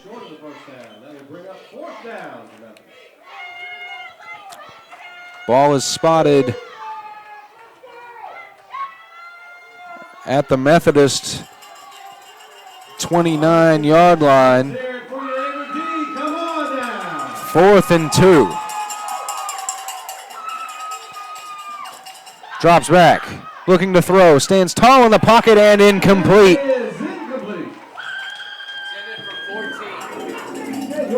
Intended for Dedrick Bowman, the junior wide receiver. This will set up the Averett offense at their own 29-yard line.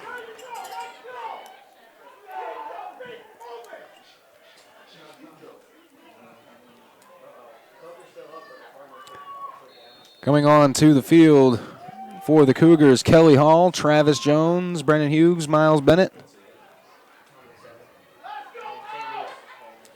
A host of Averett skill players in the spread. Kelly Hall, the lone man in the backfield for the Cougars. Jones motions in, looks to take the sweep. Hall's going to keep it on the read. He will be piled up, looks like shy of the line of scrimmage. One of the few plays for the Cougars that has gone for a loss here this evening. They've very much so kept it moving forward. A testament to the offensive line.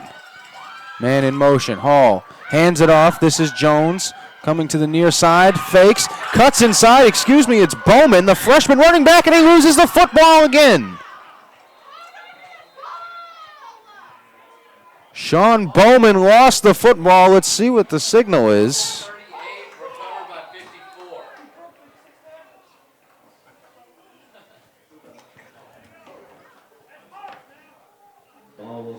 Let's see what they say. It was actually recovered by Jake Comer, the center for the Cougars. So that'll set up a first down for the Cougars. It was tough to see up here who recovered it. Saw the ball come out from Bowman's hands, but Jake Comer, the captain, did a great job staying with the play, fighting to get downfield, looking to make a block, see the ball come out and fall on it. We do have an injured player on the field. It is a Cougar. If we can identify who it is, we will. Stay with us on AU Sports Network. My name is Matt Johnson. We will be right back after this timeout.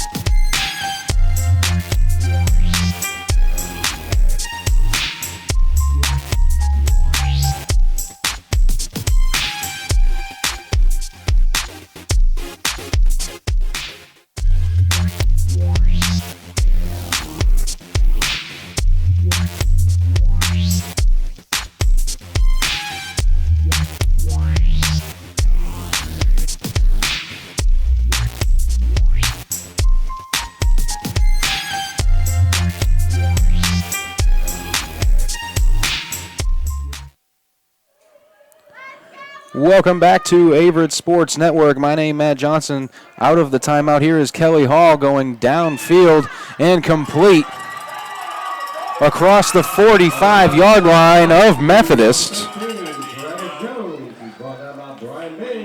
Travis Jones moves the sticks for the Cougars. Coming out of this timeout, important to mention, shout out to Rodney Harper. Thank you for listening in, buddy. Hope to get back to work with you soon in the broadcast booth.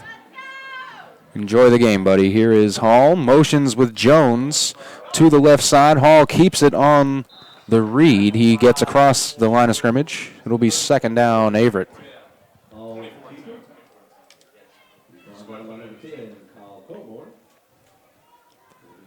It'll be second and 9, 10.5 minutes to go.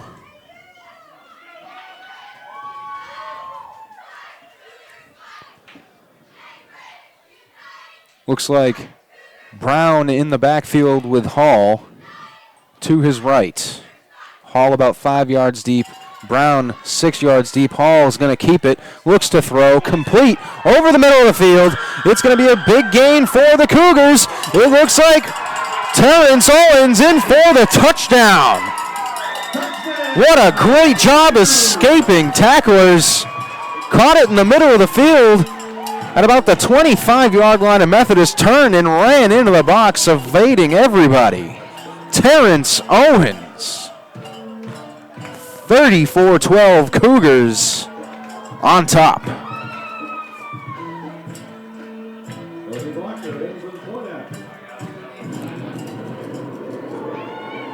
Terrence Owens, a 43-yard reception to the house. Proctor, good snap, good hold, good kick. 35-12, Averett on top in this one. Still plenty of time to go. And the Cougars offense has come alive as for the fourth straight game this season, an Averett quarterback has thrown for over 200 yards through the air.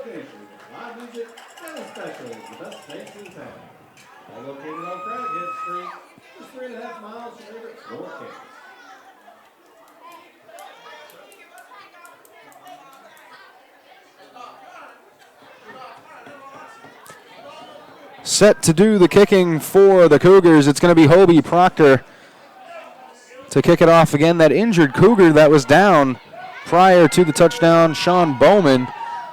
He's the one that fumbled, recovered by Comer. We hope to see Bowman return to action. At least we hope to see that he is okay.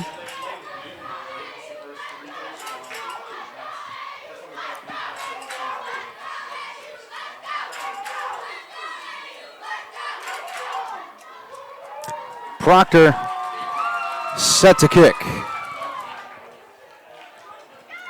High end-over-end kick. This will be returned from about the 12-yard line.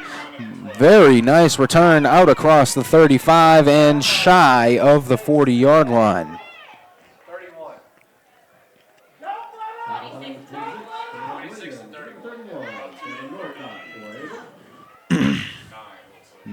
Kevin Norcott on the tackle for the Cougars.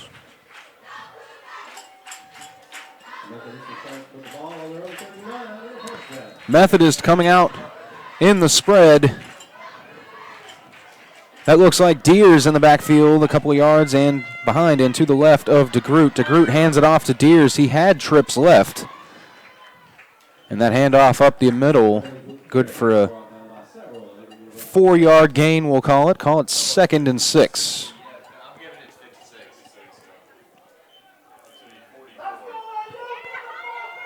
Ball spotted on the 44-yard line. Make it 2nd and 5. Here's DeGroot, hands it off once again right up the middle. Monty Deers gets the first down, and he's been moving the sticks all night for the Monarchs as he brings this one down to the 45-yard line of Averett's defense. 1st and 10. DeGroot knows he's got limited time to work with here, down 23. Yes, 23. Almost messed up my math in my head there. Trying to do a couple of things at once here. 2nd and 5 after that short carry.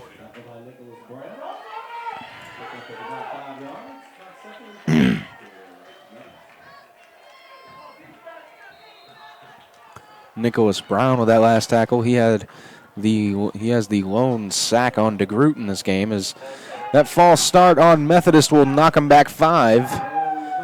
It will remain 2nd down.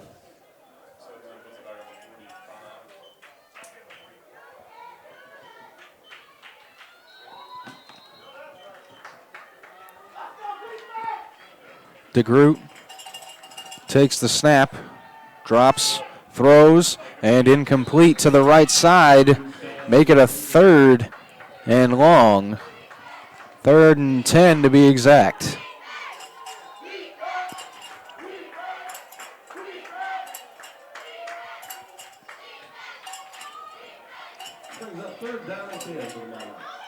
Methodist sets up.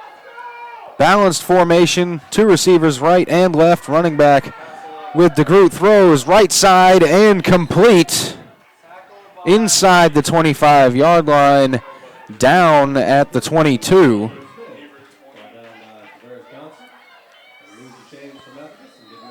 It'll be 1st and 10 from the 22-yard line of Averett. Methodist driving down 23. Here's the run by Deers right up the middle, continuing to go to that read that they love so much. That triple threat option. DeGroot has shown all 3. Can give it, pull it and run it, or pull it and throw it. DeGroot gives it again. Deers stopped at the line of scrimmage. Several Cougars in on that gang tackle. We saw Don Warren, Kenneth Covington, Darren Marison, everybody along that front 7 getting in on action here today. Warren in on that last stop. Here's the throw from DeGroot to the left side and complete. Touchdown, Methodist. Complete to Anthony Radke along that left sideline. And we have an injured Monarch on the field.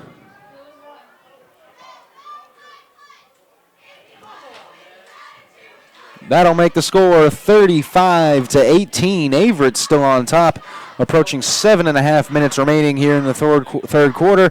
With the injured Monarchs still on the field, we'll take a quick timeout as we approach our point after touchdown. Stay with us on AU Sports Network. We will be right back.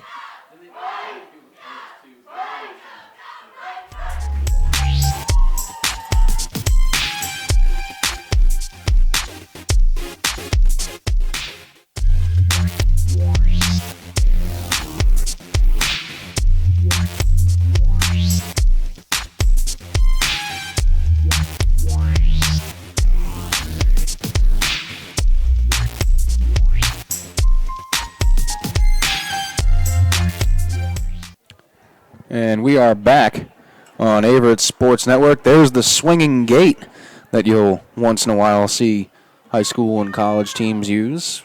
Seen the Patriots use it in the NFL. Set up a fake formation, then kick the extra point. Good snap, good hold, and the kick is good. First made extra point for the Methodist Monarchs here this evening. Makes your score 35-19. Hobie Proctor coming up with the kickoff when we come back. Stay with us on AU Sports Network. Now's the time to take it out of your pocket and check that number. Again, if you want a 50-50 ticket.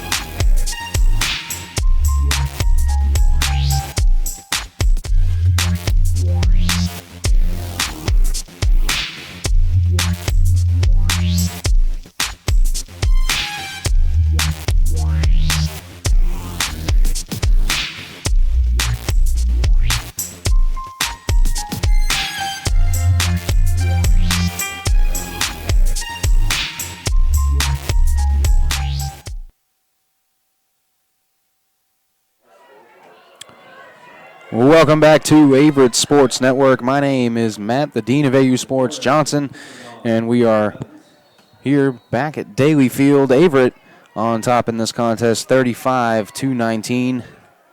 Methodist coming off a nice touchdown pass from freshman QB Dylan DeGroot to Anthony Radke along the near sideline. High end-over-end kick. This one's going to go to Jones at about the 5-yard line of Averett. Jones along the right side, on the Averett sidelines, up past the 40. Flags come flying in, and another strong play from Travis Jones. He has been outstanding in this contest, but let's see what the laundry is.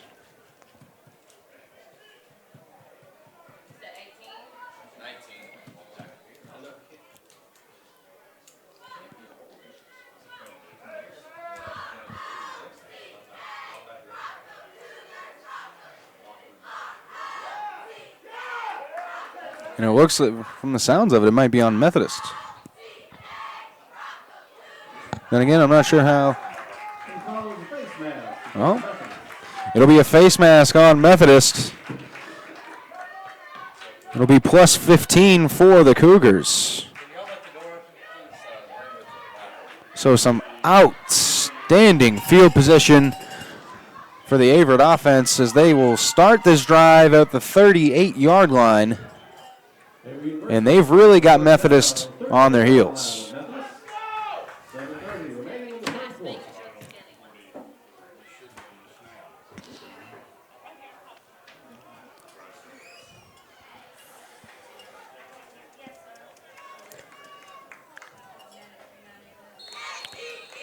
Here is Hall.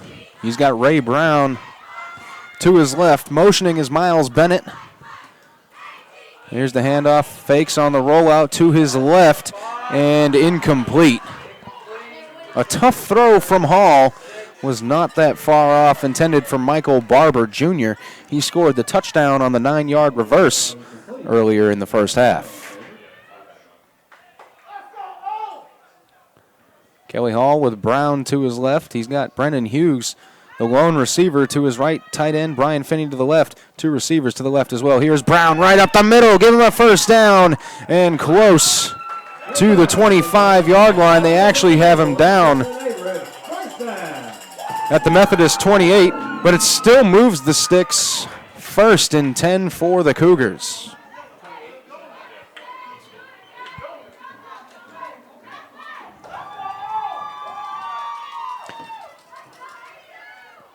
Hall with Brown in the backfield with him.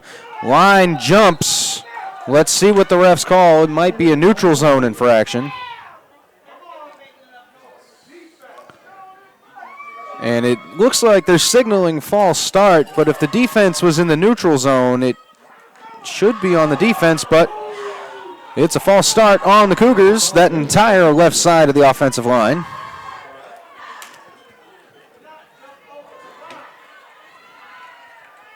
You're taught as an offensive lineman to always hold your water. But at the same time, if you move when the defense is across the ball and in that neutral zone, the penalty goes on them, but if they got back in time and that O-line moved, that's why you got to hold your water. Here is Hall. On the QB draw, has a great lane to run through. Juking past defenders, protects the football as one of those Methodist defenders came back looking to punch that ball out. Hall protected it, and it's going to be a second and very manageable after a 1st and 15. So that'll set up a 2nd and about 7, we'll call it.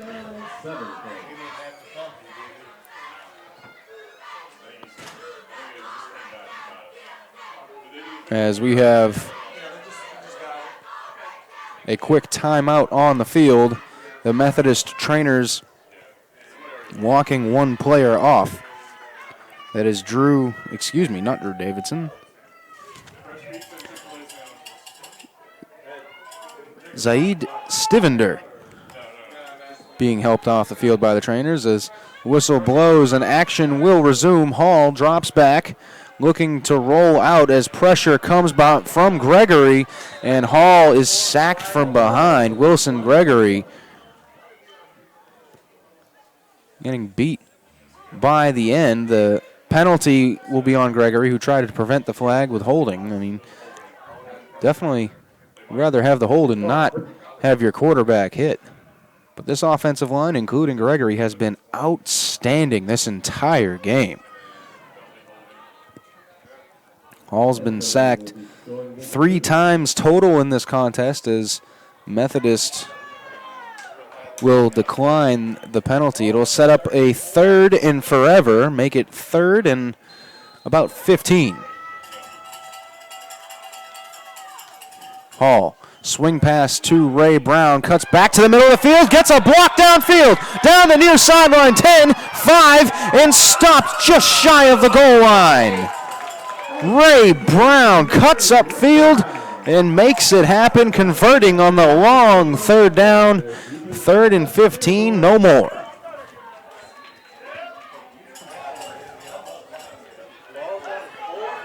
Ball is spotted at the 4-yard line, and Kelly Hall a chance to punch another one home for the Cougars.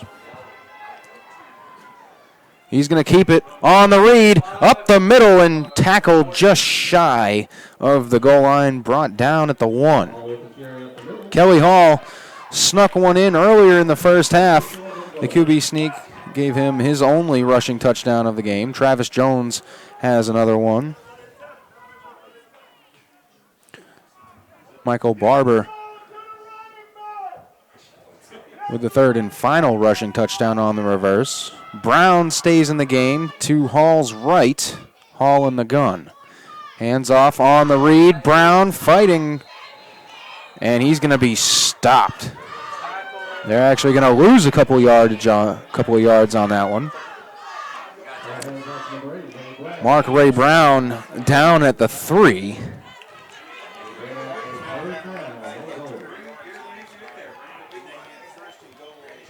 It'll actually be 3rd and 4 from the 4. 3rd and goal from the 4, rather. Here is Hall. Brown to the right. He's going to keep it. Roll out to his right. Hall stops, throws, and caught. Touchdown, Cougars! Michael Barber, Jr.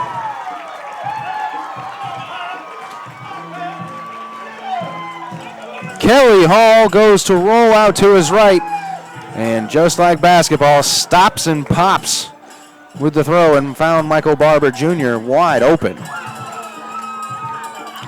And now Hobie Proctor set for another extra point to try and make it 42-19.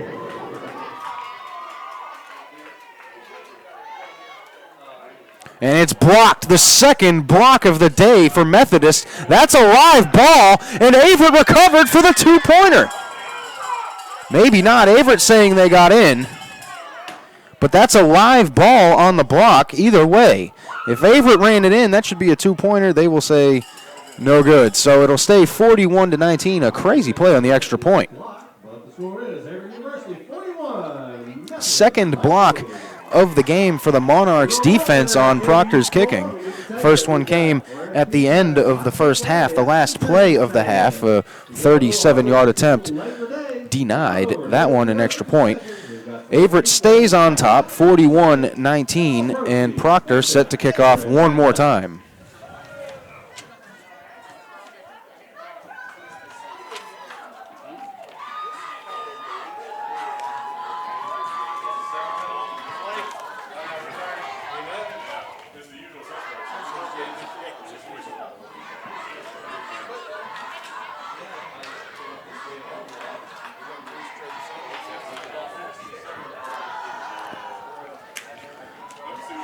Proctor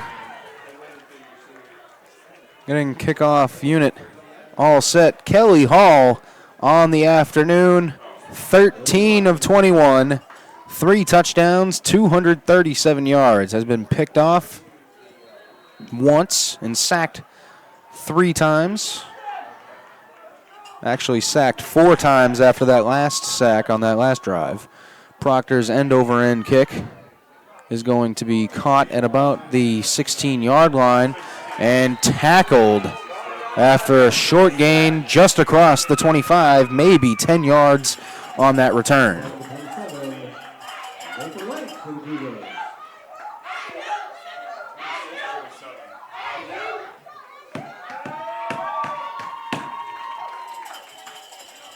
Michael Barber Jr. caught that last touchdown from Kelly Hall. 2 receptions, 8 yards and a touchdown.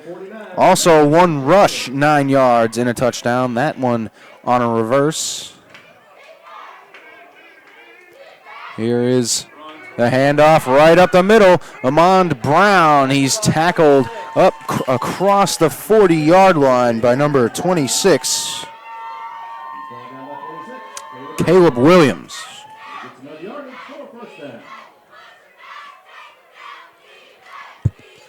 And now Methodist trying to speed up the tempo. Another handoff to Amond Brown. Shakes off several tacklers as he runs right up the middle. He gets close to the 50. In fact, stopped right at the 50. It'll set up a 2nd and 1 for this Averett defense. DeGroot, hands off again. Amond Brown barrels through that line of scrimmage, crosses the Averett 40-yard line, and Methodist seemingly gaining yardage by the chunk here in the second half. They've been running the ball very well all game long. It's really just been a matter of converting opportunities on 4th down, and for big plays is another handoff right up the middle, minimal gain. That looked like Tajas Jackson, the freshman running back.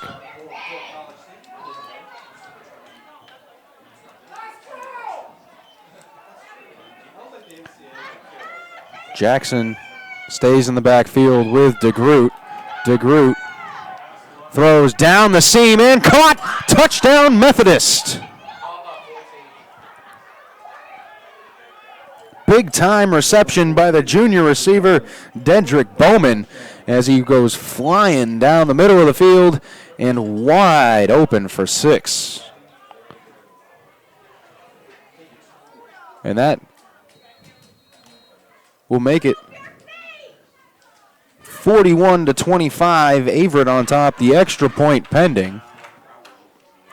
DeGroot will stay on the field. No swinging gate, no kicker on the field. Methodist going for 2. Throws the fade to the corner, defended well. It's going to be pass interference, though. He did have that right arm hooked. It should be a pretty fair call on the interference.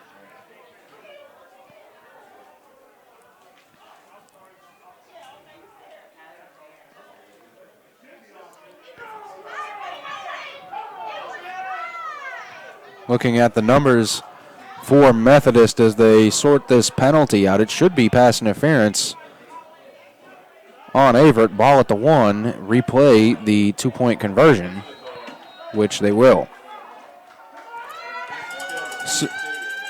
DeGroot with Brown in the backfield. He's going to hand off up the middle, and he is stopped shy of the goal line, and the 2-pointer is denied. And your score will stay 41-25, Averett on top.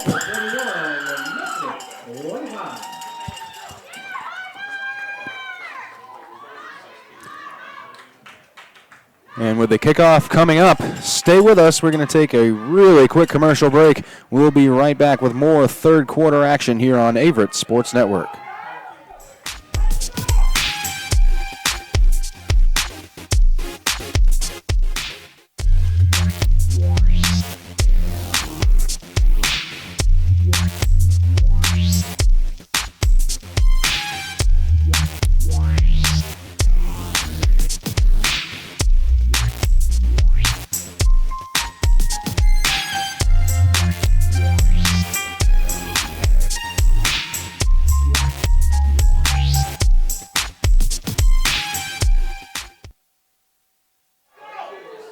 Welcome back to Danville, Virginia, Daly Field, your site.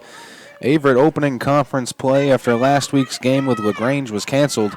Here is the kickoff for Methodist. It's going to be down to about the 2-yard line of Averett. This is Travis Jones again with the return, bouncing to the right. He's done a great job all game long making big plays and sparking this team. He gets out close to the 30 that time. He'll actually be out of bounds at the 31-yard line. So if you're just joining us, your score, Averett on top by 16, 41-25 here in the third quarter. 3 minutes, 15 seconds to play here in quarter number 3. Averett looking to possess the ball, control the clock, and hopefully put some more points on the board as Kelly Hall scrambles and is brought down shy of the line of scrimmage. Looked like a QB draw.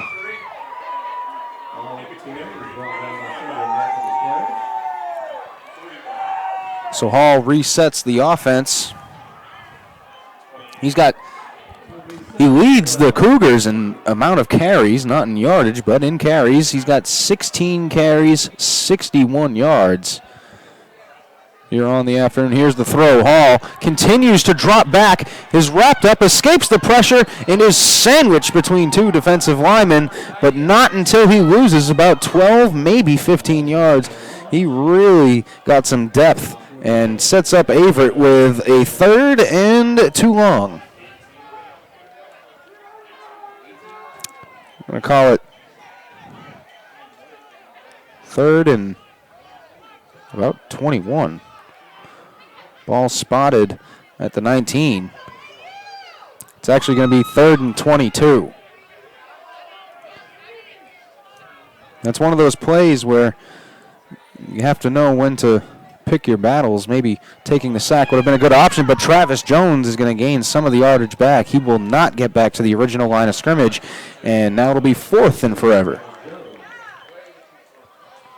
So that'll actually set up a 4th and about 14 for the Cougars. Hobie Proctor in to punt one more time.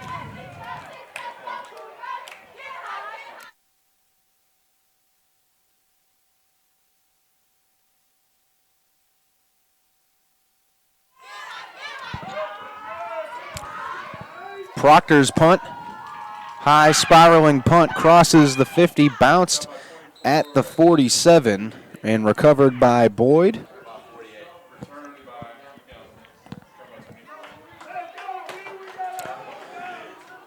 Well, Methodist has come down a couple of times here and scored in this half. 13 points here in the third quarter after producing 12 points in the first half. Let's see what this Averett defense can do, trying to hold Methodist in check. Here is the handoff to Deers, and he's going to get close to the 50. Looks like he was stopped shy at the 49-yard line, and the flags come in very, very late. All signs point to that being a personal foul.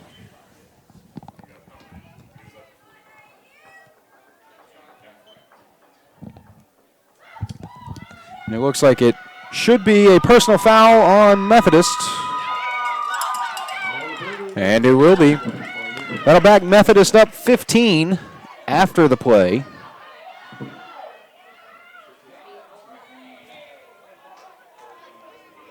So it will be. It'll be second down.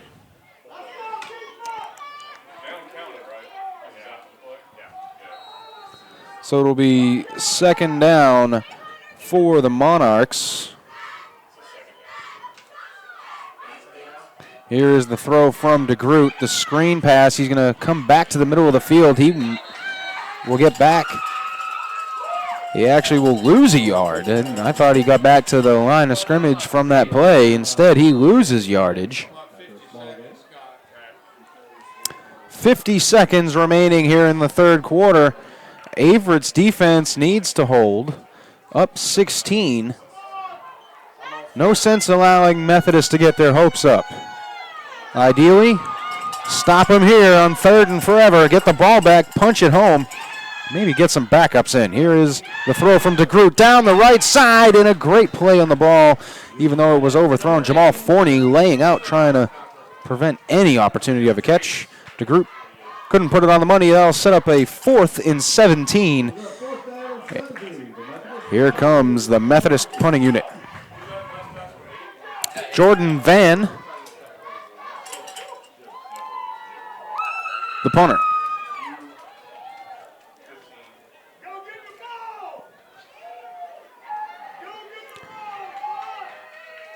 Here's a low snap, high spiraling punt as he got it off anyway.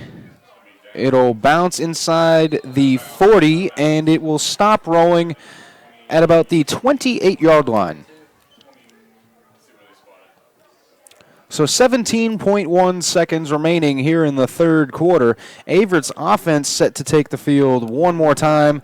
They will start their drive at their own 29-yard line here with a 1st and 10, up 16 against Methodist. Methodist coming into the game 2-2 overall. Lost their conference opener last week. 0-1 in the conference. Methodist lost to undefeated Maryville last week. Maryville 4-0 entering play today. 1-0 in the conference.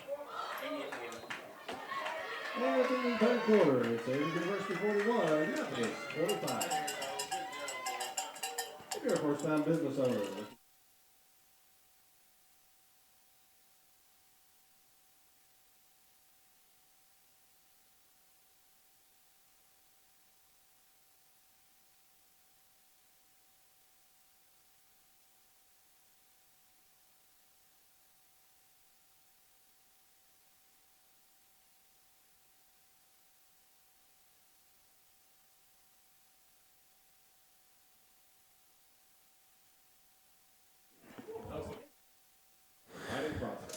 So that'll set up 2nd and 12. We approach our fourth quarter as we talk things over here in the press box.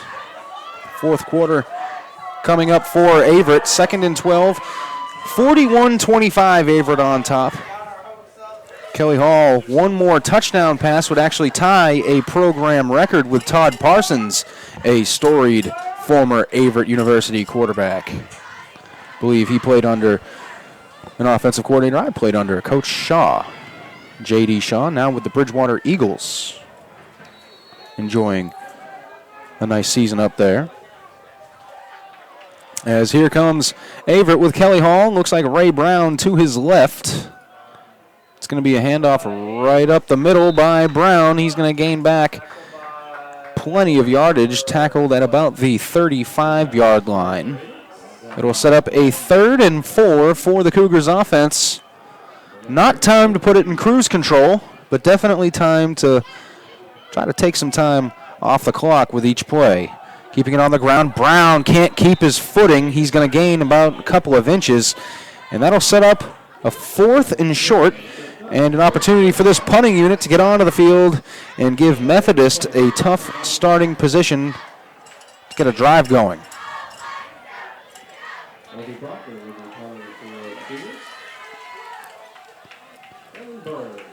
We talked about Kelly Hall needing one more touchdown pass to tie an Averett Cougars record. His afternoon so far, 13 of 21, 237 yards, 3 touchdowns. Threw an interception. That was returned for a touchdown. A nice bounce on the punt from Proctor. It'll be downed at the 32 by Dante Gilbert. And here comes the Averett Cougar defense back onto the field. So Kelly Hall, as we mentioned, continuing this streak of Averett QBs playing well in each of the first 4 games this season. Averett has had a QB throw for at least 200 yards. And in this contest, over 200 rushing yards as a team as well. So a very, very balanced attack with Coach Shannon Johnson, the offensive coordinator, leading the charge for these Cougars, as that is Amandi Deers again on the tackle. Again on the rush. That was number 26 on the tackle for Averett, Caleb Williams, the sophomore out of Alexandria, Virginia. DeGroot, hands off, right up the middle. Deers going to be plowed backwards after getting close to the first down marker, and they will say that he got it. First down, Methodist. 1st and 10 from the 43-yard line of their own.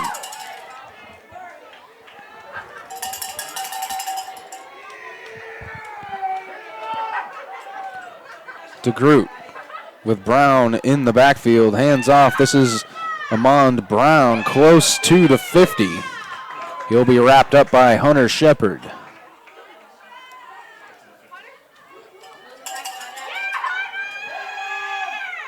Ball spotted at the 50-yard line. Methodist trying to get a drive going, needing to make something happen here. A very long read by DeGroot. Gave it, and he may have gotten the sticks. So that is Amand Brown again on the carry. DeGroot really selling that fake, really kind of riding with his tailback as he waits to give it or pull it. That time giving it.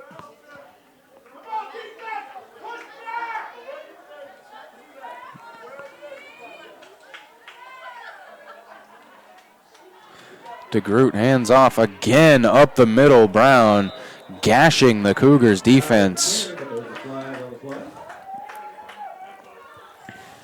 Dylan DeGroot, only 2 completions. 5 completions here in the second half. He's 17 of 23 as that penalty will push back Methodist. Set up a 1st and 20.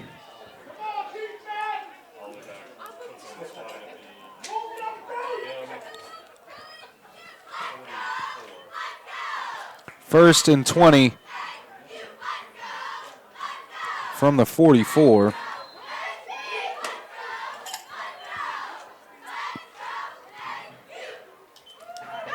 DeGroot, hands off. That looks like Brown again to the right side. Actually, that is going to be Jackson. Jackson off to the right side as he will come off the field for Deers. Deers back in the game. He's been the card-carrying member of the running game for this Monarchs team here today, him and Brown. But Deers really carrying the load for this squad. Handoff again to Deers, and he's stopped shy of the original line of scrimmage as the defensive line holds. Deers just ran for the 30th time tonight.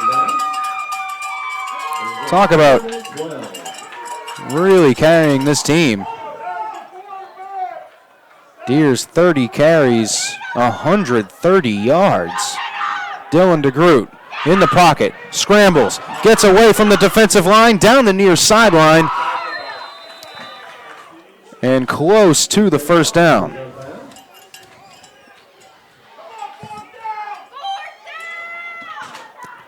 It'll set up a 4th and manageable for the Monarchs.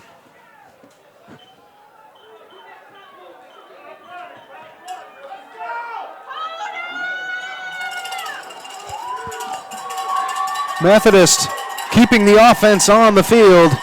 The Averett faithful on their feet.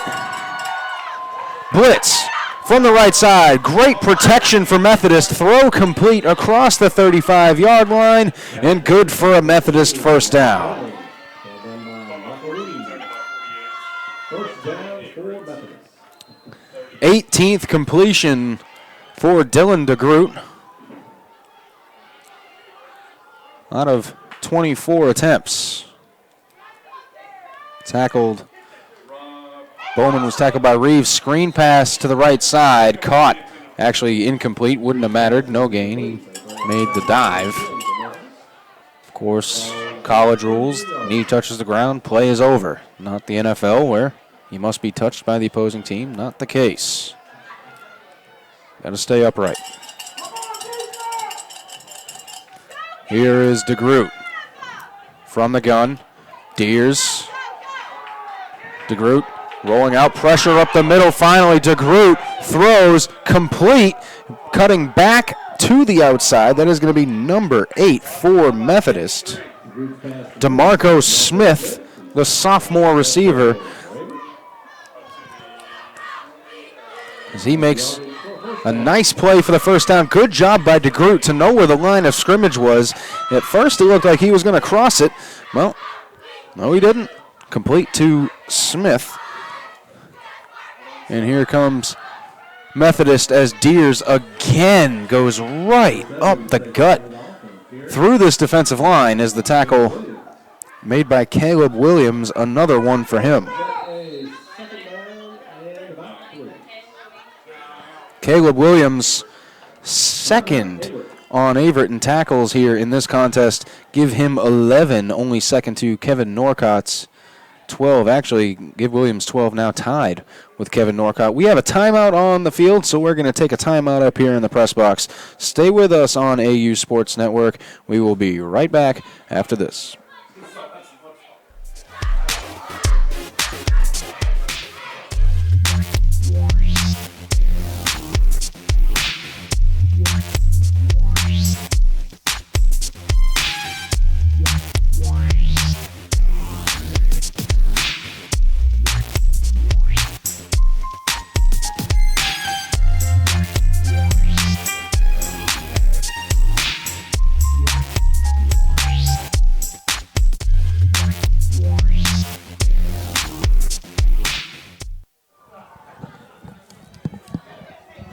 Welcome back to Averett Sports Network.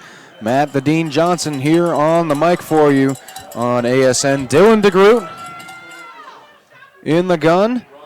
Keeps it to the left and close to the marker. We'll see what the spot is to see if he got it. Your score here in this one, we are in the fourth quarter, 9.5 minutes remaining. 41-25. The score is DeGroot converts the first down. It'll make it first and goal as Methodist trying to climb within a touchdown and a 2-point conversion of the Cougars. DeGroot hands off to Deers. Not much doing in the middle of that defensive line. Sharif Bodie has done a very good job plugging up the middle for the Cougars. Big nose tackle. He's been in and out of the game. Averett keeping that defensive line on a very, very continuous rotation, keeping guys fresh. Bodie, Kenneth Covington. Caleb Williams has made a bunch of plays at the linebacker spot. Darren Marison, a lot of guys along this line for the Cougars making plays, as that is going to be Deers again on the handoff. He will be stopped shy of the goal line once again. That'll set up a 3rd and goal for the Monarchs. Under 8.5 minutes to play here at Daly Field in Danville, Virginia. Averett University's North Campus. DeGroot with Deers in the backfield. He's going to hand off, gives it, and he's going to be stopped shy of the goal line one more time. So 3 straight plays from inside the 5. 3 straight stops by the Averett defense. That sets up a 4th and 1 from the 1. Offensive line pinches to Groot, under center, snaps. Let's see if they give it to him. One ref does not have him in the, now they're going to signal it. They waited to give him that one. I didn't know if forward progress would stop, but knee wasn't down. He's in the end zone. A dangerous give up for the Averett defense, as now Methodist has a chance to pull within a touchdown and a 2-point conversion to possibly tie the game if given the opportunity. But let's see what Methodist does. They've done the swinging gate once. They've gone for 2 once. They've missed several extra points. Let's see what they do. Throw to the far right side, incomplete.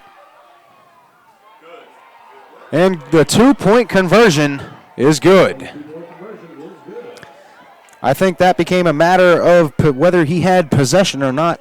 I think the foot was definitely in bounds, and they say yes, he did in fact have possession. So it becomes an 8-point ball game now, and the Averett Cougar faithful starting to grit their teeth a little bit.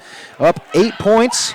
They were up a lot more earlier on. It is 41-33. Averett led by 16 at the half. That has since been cut in half.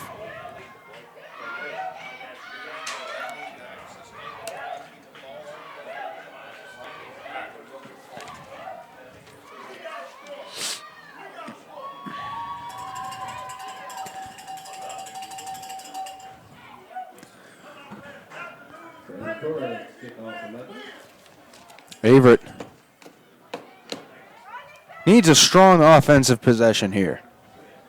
How about a nice tempo-controlled drive that goes about 70 yards for a touchdown and eats about 5.5 minutes of clock? That sounds great now, doesn't it?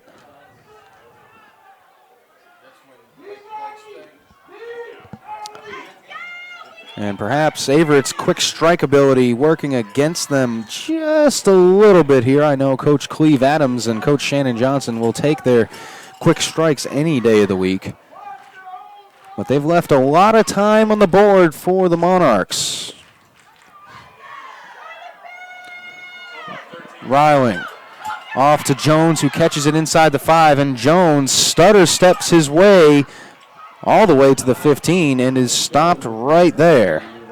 So Jones can't work his magic on this return, and the Averett offense set to take over.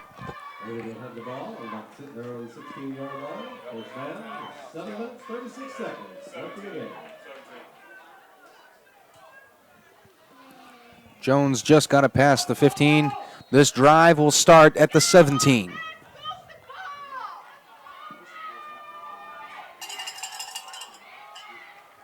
Hall with Jones to his right. High snap out of the gun. Hall has to scramble for his life, and he will get across the 15 after recovering the high snap.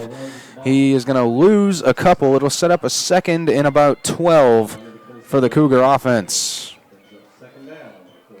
Make it 2nd and 11.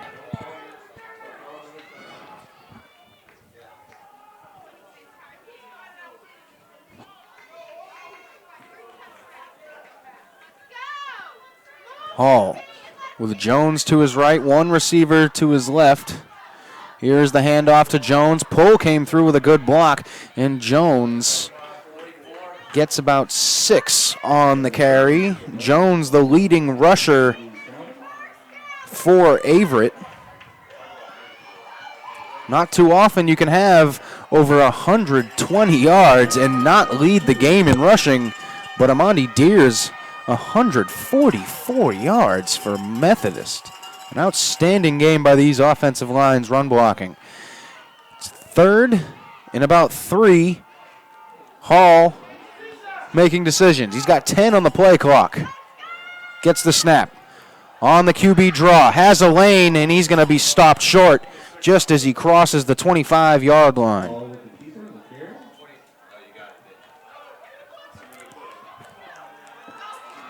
So they can't convert on 3rd down with the QB keeper. Off the left side, it'll set up a 4th and 1. But here comes the punting unit, Proctor, on to do the punting.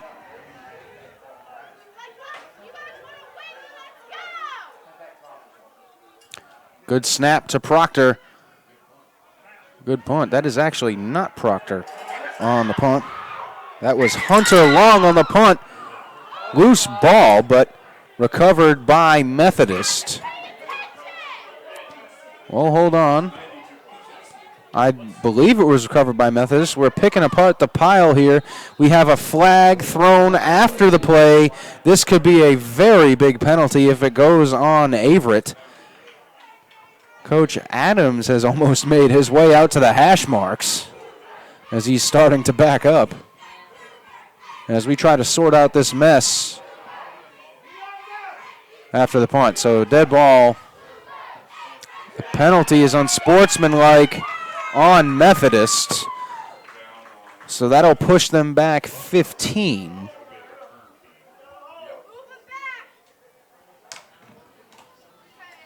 And really that's a scenario where Averett may have escaped with one a little bit there. You always need to be careful of retaliation in anything you do in a pile-up situation like that, especially in a one-possession game, in a late game. That is the mistake that young teams will make. Getting too fired up and making a boneheaded decision. So it becomes a 1st and 10 after Averett holds their water, and the unsportsmanlike goes against Methodist. It's a 1st and 10 from the 16-yard line. Here's DeGroot. Handoff right up the middle goes to Amond Brown. And as he gains a handful of yards. So that'll set up a 2nd and 6 for Methodist. Approaching 5 minutes to go. 5:14 on your icon. From the 22. Fakes the handoff, throws, batted in the air, and incomplete. That'll set up a 3rd and 6. For the Averett defense, the Cougar Nation is all on their feet.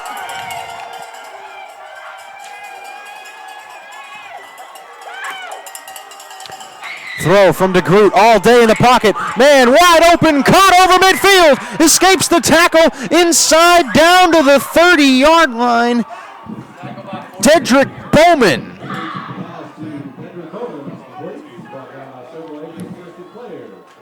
Dylan DeGroot had all day to throw in the pocket.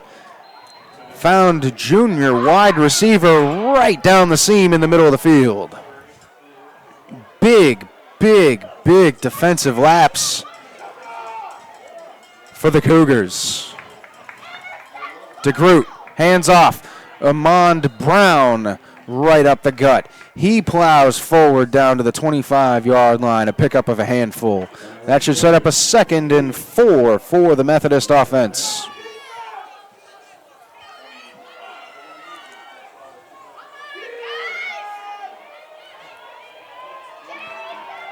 Dylan DeGroot takes the snap, hands off. Amond Brown's going to pick up a 1st down inside the 20-yard line. Another red zone possession for Methodist.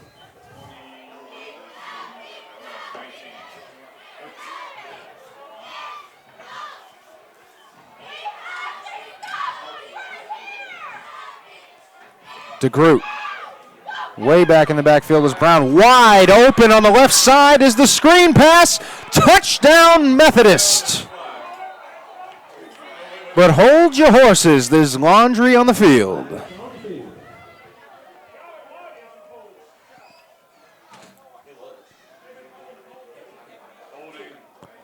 Holding on Methodist. The touchdown will not stand. As Coach Pete Shaw, Coach Cleve Adams all breathe a sigh of relief on that one.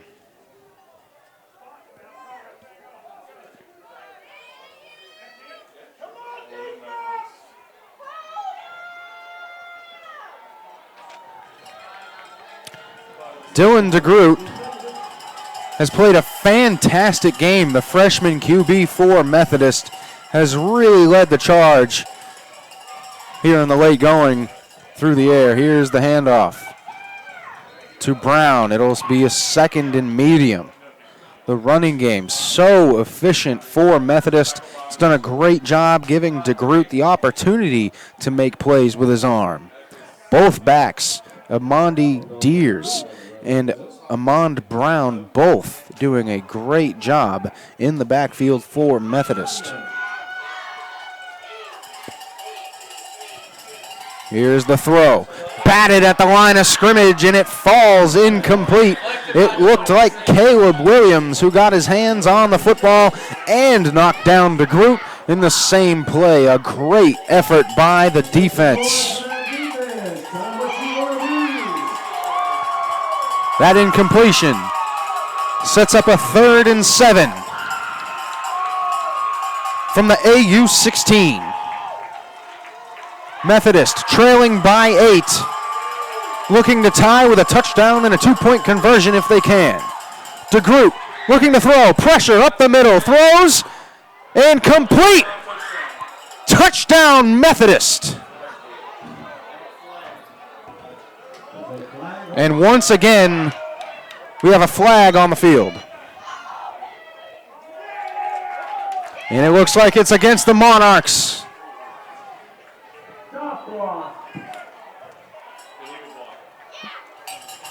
And the cardinal sin of the offensive line, the chop block.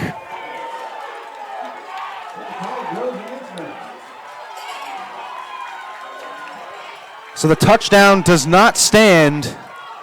Jamal Forney gets a reprieve on the far sideline as Methodist is now backed up to a 3rd and forever. A 3rd and 22 from their own 31. Dropping back, Dylan DeGroot fires over the middle, has a man, and he overthrew him. Just barely by a couple of yards. Dylan DeGroot couldn't hit his man down the seam, and it's 4th down and 20.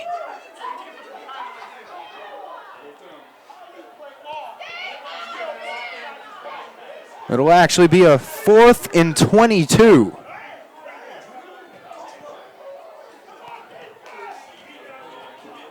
And setting up for a very long field goal are the Monarchs.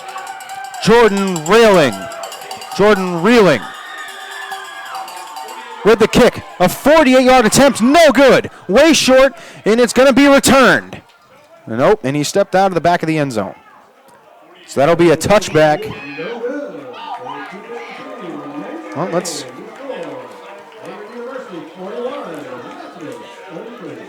And let's see, no, they will actually say that he caught it out of bounds, so that'll be spotted where the holder was. So the 48 field goal is no good, and with under 3 minutes to play, this offense needs a long, sustaining drive to wind this clock down. You do not need the quick strike of lightning. Right now, you need an hourglass.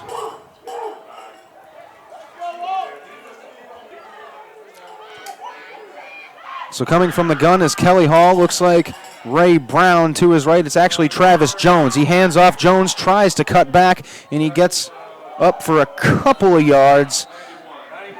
A very short gain for Travis Jones, the George Washington High School alum from here in Danville, Virginia. And with a timeout on the field, it's 2nd and about 7. And once again, with that timeout on the field, we're going to take a timeout up here. Stay with us on AU Sports Network as Averett looks to close out this 4th quarter. It's 41-33 here on AU Sports Network. We'll be right back.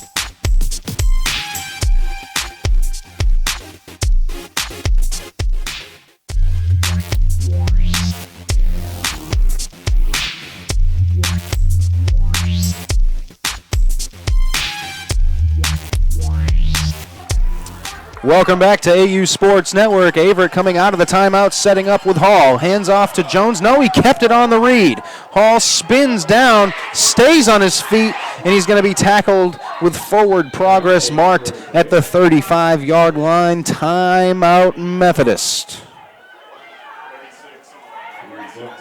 They actually mark him down with forward progress at the 36, not the 35. And that timeout leaves one remaining for Methodist, so we're going to take another quick break. Coming up, 3rd and 5. Averett looking to convert and keep this one rolling. Stay with us here on AU Sports Network.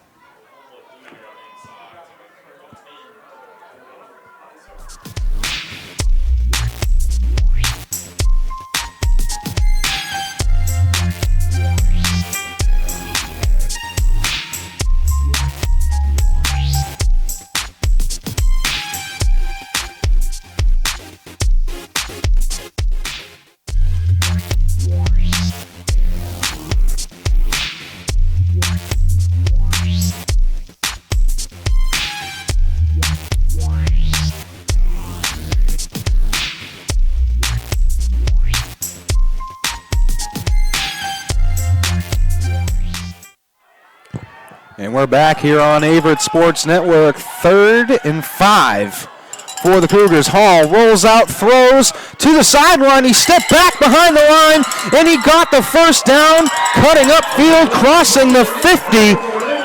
Averett University, first down.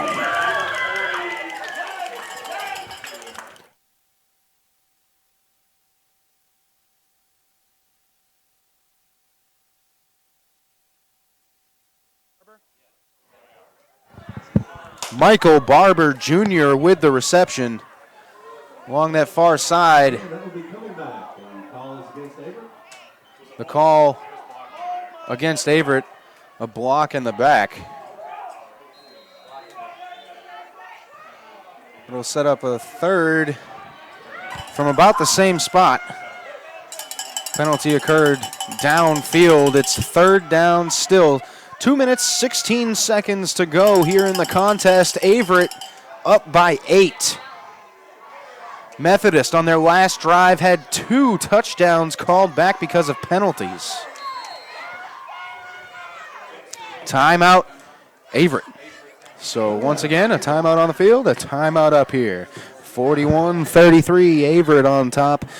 And coming up, we'll conclude this one here after this Averett timeout. Stay with us on Averett Sports Network. My name is Matt Johnson, and we'll be right back.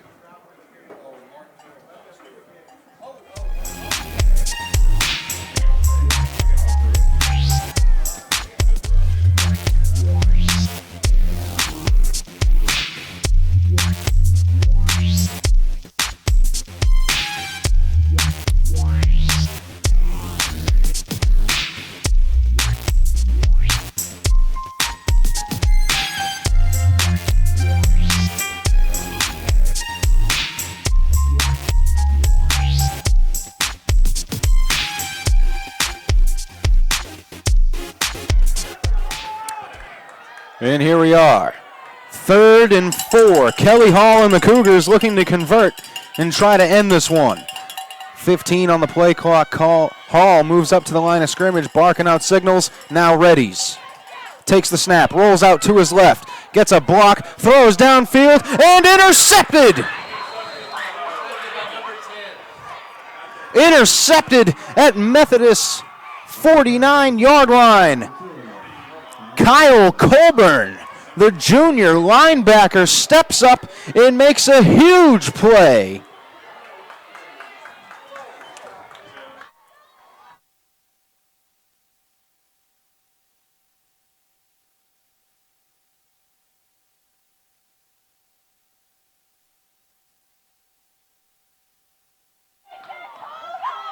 So the Methodist offense takes the field.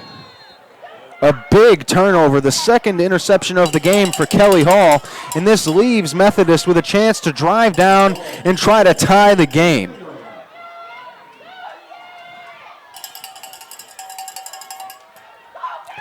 Dylan DeGroot stands in the pocket. He's had all day here in the second half, but it finally collapses, and the second sack on Dylan DeGroot this evening. That one from Don Warren. And we have another injured Methodist offensive lineman. He's down on the field. It's the second time we've seen a Methodist starter along the line go down with an injury. We will try to give you an update on who that is. Stay with us here on AU Sports Network. When we come back, it's 41-33. Methodist trying to drive. Stay with us.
Back on AU Sports Network. DeGroot from the pocket throws on the left side on a comeback, and he converts on the first down.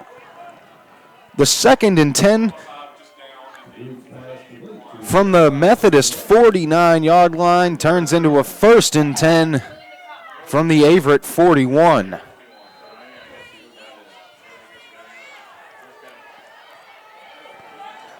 Freshman quarterback Dylan DeGroot has been outstanding this entire contest. Drops back, looks to throw, flag on the field, dead ball. It should be a false start. And it will be.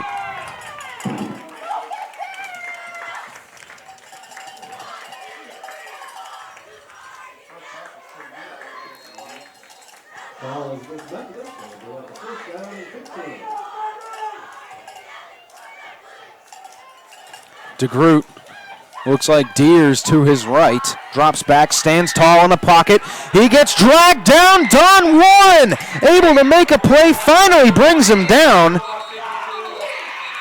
An outstanding defensive pressure. Don Warren along the right side of that Methodist offensive line gets his 2nd sack of the ball game. And in a big spot for the Cougar defense as it now becomes a 2nd and very long from the Averett 49-yard line. Make it 2nd and about 19. DeGroot drops back, throws his left side complete. The receiver catches it over 40, and he's tackled down at the 30-yard line.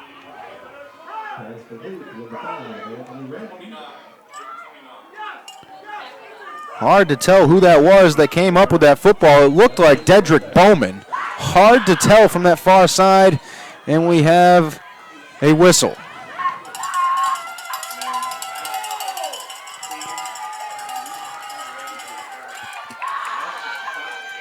Ball's placed.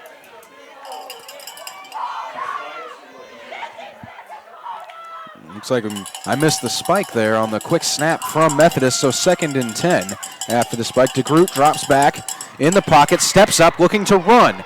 He does. All the room in the world to run, and he gets out of bounds along the Averett sideline, close to the 20-yard line. Looks like he may have been right at the 20-yard line, but importantly, he gets out of bounds. Methodist keeps their timeout, and there's still 40.6 seconds to go, but a penalty will back up Methodist.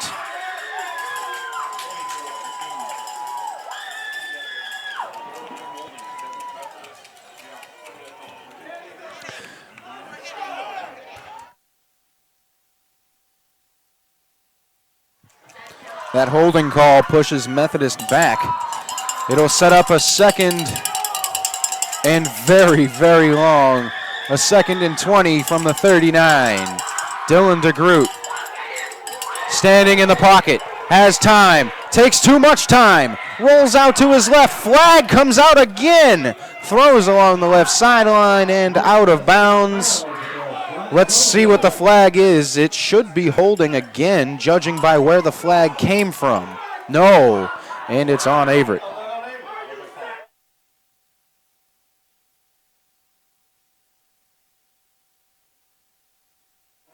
That face mask on Averett. Not only is that a 15-yard penalty, but I believe that being a personal foul, that's an automatic first down. And it is. So that sets up a 1st and 10 for Methodist. That penalty could not have come at a worse time for Averett. Personal fouls are not how you win a football game. DeGroot in the pocket. Drops down. Is sacked again.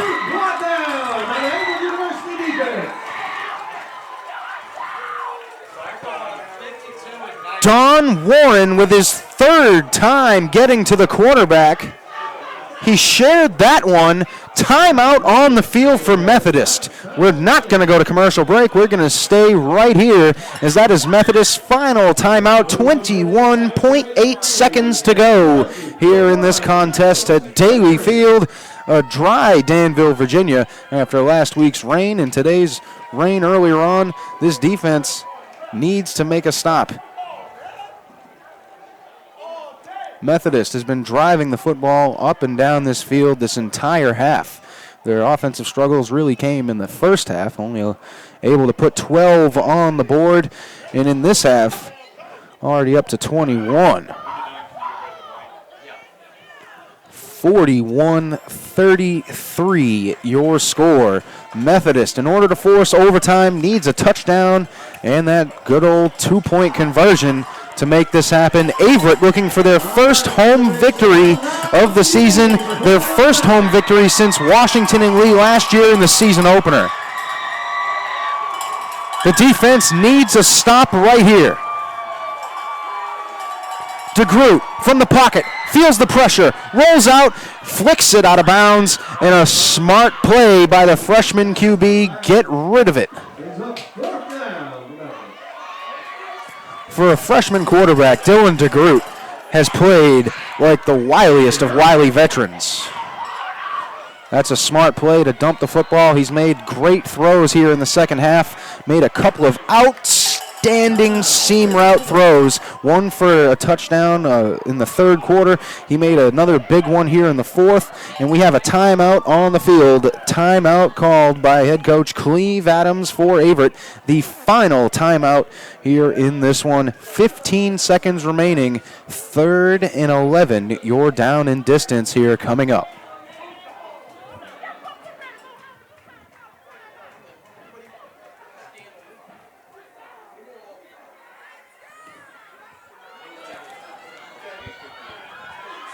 If I'm calling plays for Methodist as an offensive guy myself, I look right down the seam once again.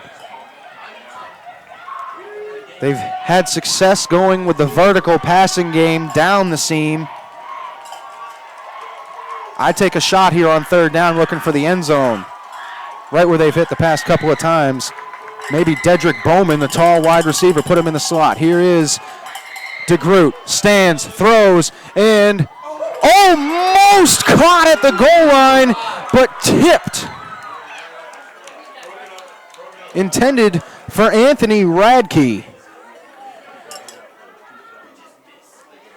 The senior wide receiver tipped up in the air, looked like by Jamal Forney, and just out of the reach of Radke. 4th and 11. They tried one down the sidelines. Let's see what DeGroot, the freshman quarterback, does this time. From the gun. He's got Deers in the backfield to his right. Drops back, standing in the pocket. Throws down the middle, and incomplete. Averett holds. Averett will take the ball down. The seconds left. And with 2.8 seconds to go, Averett's defense makes a play on the football. And it looks like they just escaped this one after 3 weeks with zero action, a bye week, a hurricane. Finally, football's back here at Averett, and it comes back with a victory.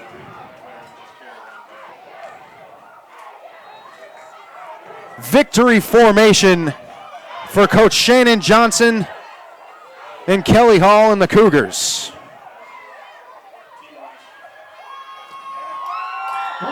And the best play in sports is executed. The victory kneel down, and Averett opens the conference season 1-0.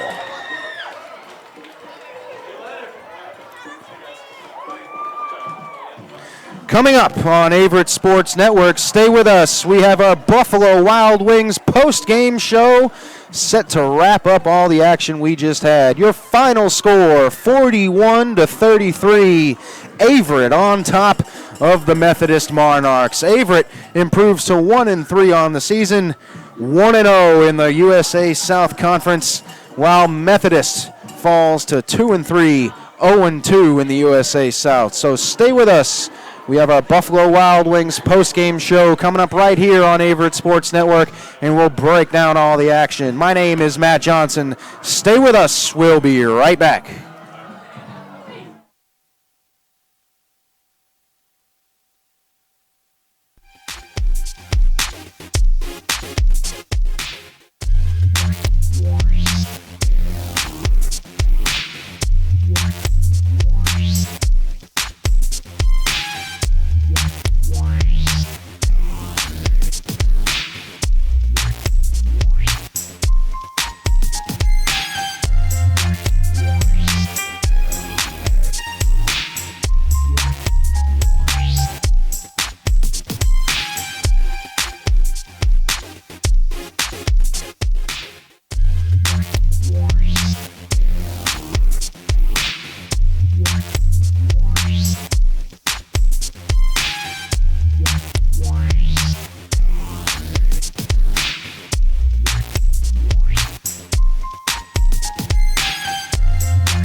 And welcome back to Averett Sports Network. My name is Matt, the Dean of AU Sports Johnson, and we are here on our Buffalo Wild Wings postgame show, set to wrap up all the action here. It was a final score of 41-33 here at Daly Field at Averett University's North Campus in Danville, Virginia, and what a contest it was. Averett jumping out to an early first quarter lead, 21-0, battling back with Methodist, ended the first half 28-12.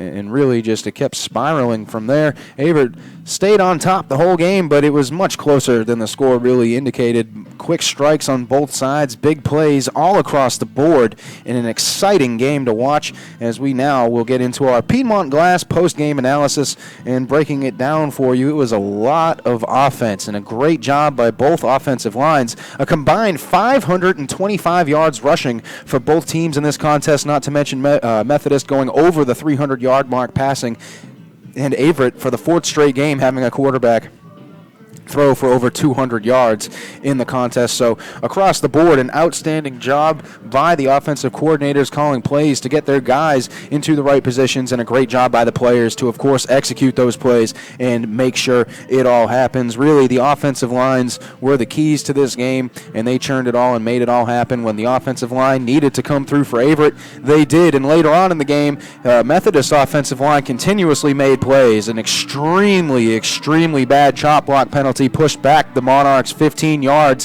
when they were driving. I believe it called back and overturned a touchdown. That would have been minus the penalty. You can never make the mistake of a chop block on the offensive line. That is the cardinal sin. Everybody always notices the holding calls, but the fact of the matter is everybody holds on every play. Chop block you do not ever want to commit as an offensive lineman, just out of a respect type play along the line. It's an ugly play, but sometimes it does happen on accident, and right there it really was not only a penalty that hurt the Monarchs, it really pushed them back in their odds of winning in that tight scenario. A couple of holding penalties for the Monarchs really pushed them back, and that's really the story where the Monarchs lost this one, as Methodist committed 13 penalties, which subtracted 126 yards for them. That is not a winning formula. Averett only committed 6 penalties, 48 yards. That is not a good amount of penalties to commit, but that is far better than 13, and that is the telling difference in where this game was won and lost. Averett coaches outcoached the Methodist coaches, really had these guys ready to go and kept their guys composed and were not committing penalties. That's where that win came from. We're going to switch it over here to our American National Bank big money player of the game, and this one hits close to home for me, as I'm not picking one player, I'm picking a group of guys, and I'm picking all the guys tonight that played up front for the Averett offensive line. Kelly Hall was sacked 4 times. I only account one of those by my judgment as a former offensive lineman, and by from where I'm sitting, I only account one of those to the offensive line. A couple of those were coverage sacks. A couple of those, Kelly Hall was on a rollout and he rolled into a blitzer. Sometimes things like that happen, but the offensive line was there all day, giving Kelly Hall time to throw the football when he needed to. He kept it short in the beginning. He threw a lot of screens, a lot of dump-offs, a lot of shallow routes, and then at the end of the first half, he started to open it up. He hit Michael Barber down the far sideline, set up a 55-yard play, and set up Michael Barber. It was Miles Bennett that he hit for the 55-yard reception, and then Michael Barber coming on the reverse to the near sideline to cap off the first half. An outstanding job by this offensive line, protecting Kelly Hall, allowing him to get the football downfield, allowing him to get the football over the defensive line for short routes, protecting on the screens, and, of course, the rushing game. What a great job by this Averett offensive front in the running game. It's been a long time since I've seen an Averett offensive line run block the way this squad did against Methodist here today. 48 carries for the Averett offense, 260 yards. That is how you win a football game. It was a quick strike offense for the Cougars. Travis Jones making some big plays. I mentioned the Miles Bennett big play, but really it's that ground and pound, that grinding mentality that really helped this offense get out to a rolling start and off to a big 41-point game against Methodist. The offensive line, you are my American National Bank big money player of the game, and let's get out a few of those names for you. We went over the starters during the game. Right tackle, Wilson Gregory. Right guard, it was Rasheed Hurst, Jake Comer, Wilson Gregory, Spencer Dowdle, P.J. Best, Devin Hutchison. I mean, just so many guys on this offensive line rotating when they needed to, coming in when they needed to, and playing when they're asked upon. And every single one of those guys performed very, very well. Travis Jones, another guy that I was considering for the player of the game, Kelly Hall as well. But this offensive line stepped up tonight in a way that I hadn't seen in a long time. You guys all deserve it, and you guys played your hearts out. A great game. 510 yards of offense for the Cougars. This defense, though, however, did allow almost 600 yards of offense to Maryville. They did have 97 plays. That's that quick strike offense for the Cougars, paying that dividend for Methodist. Fortunately, they were unable to capitalize. A couple of turnovers, some bad penalties, and that's really what ended that.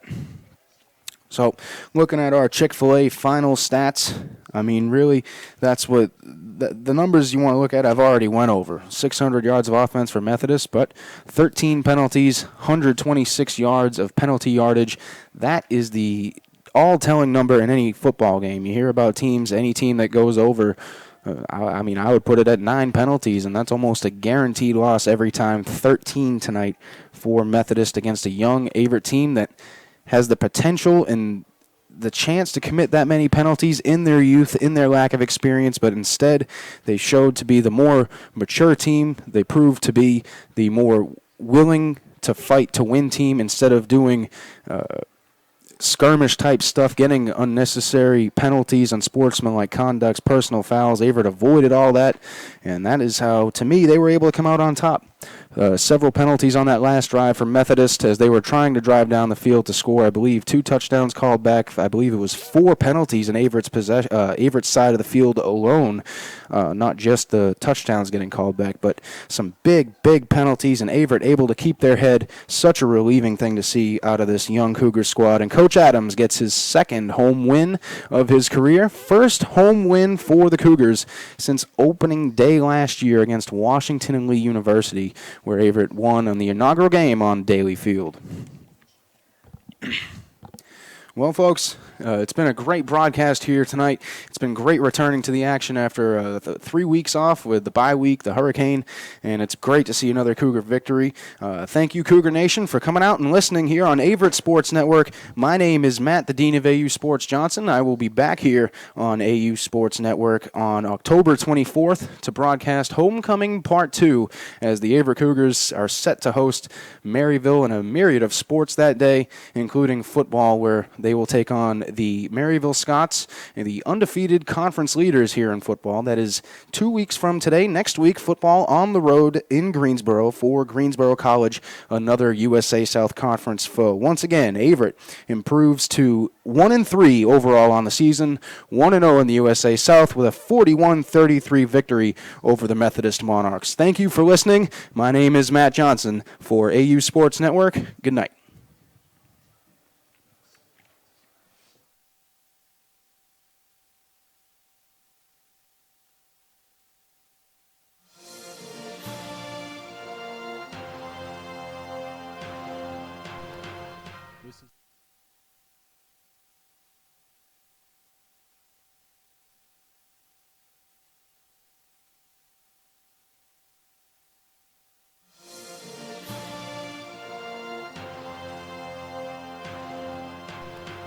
This has been a production of the Averett Sports Network.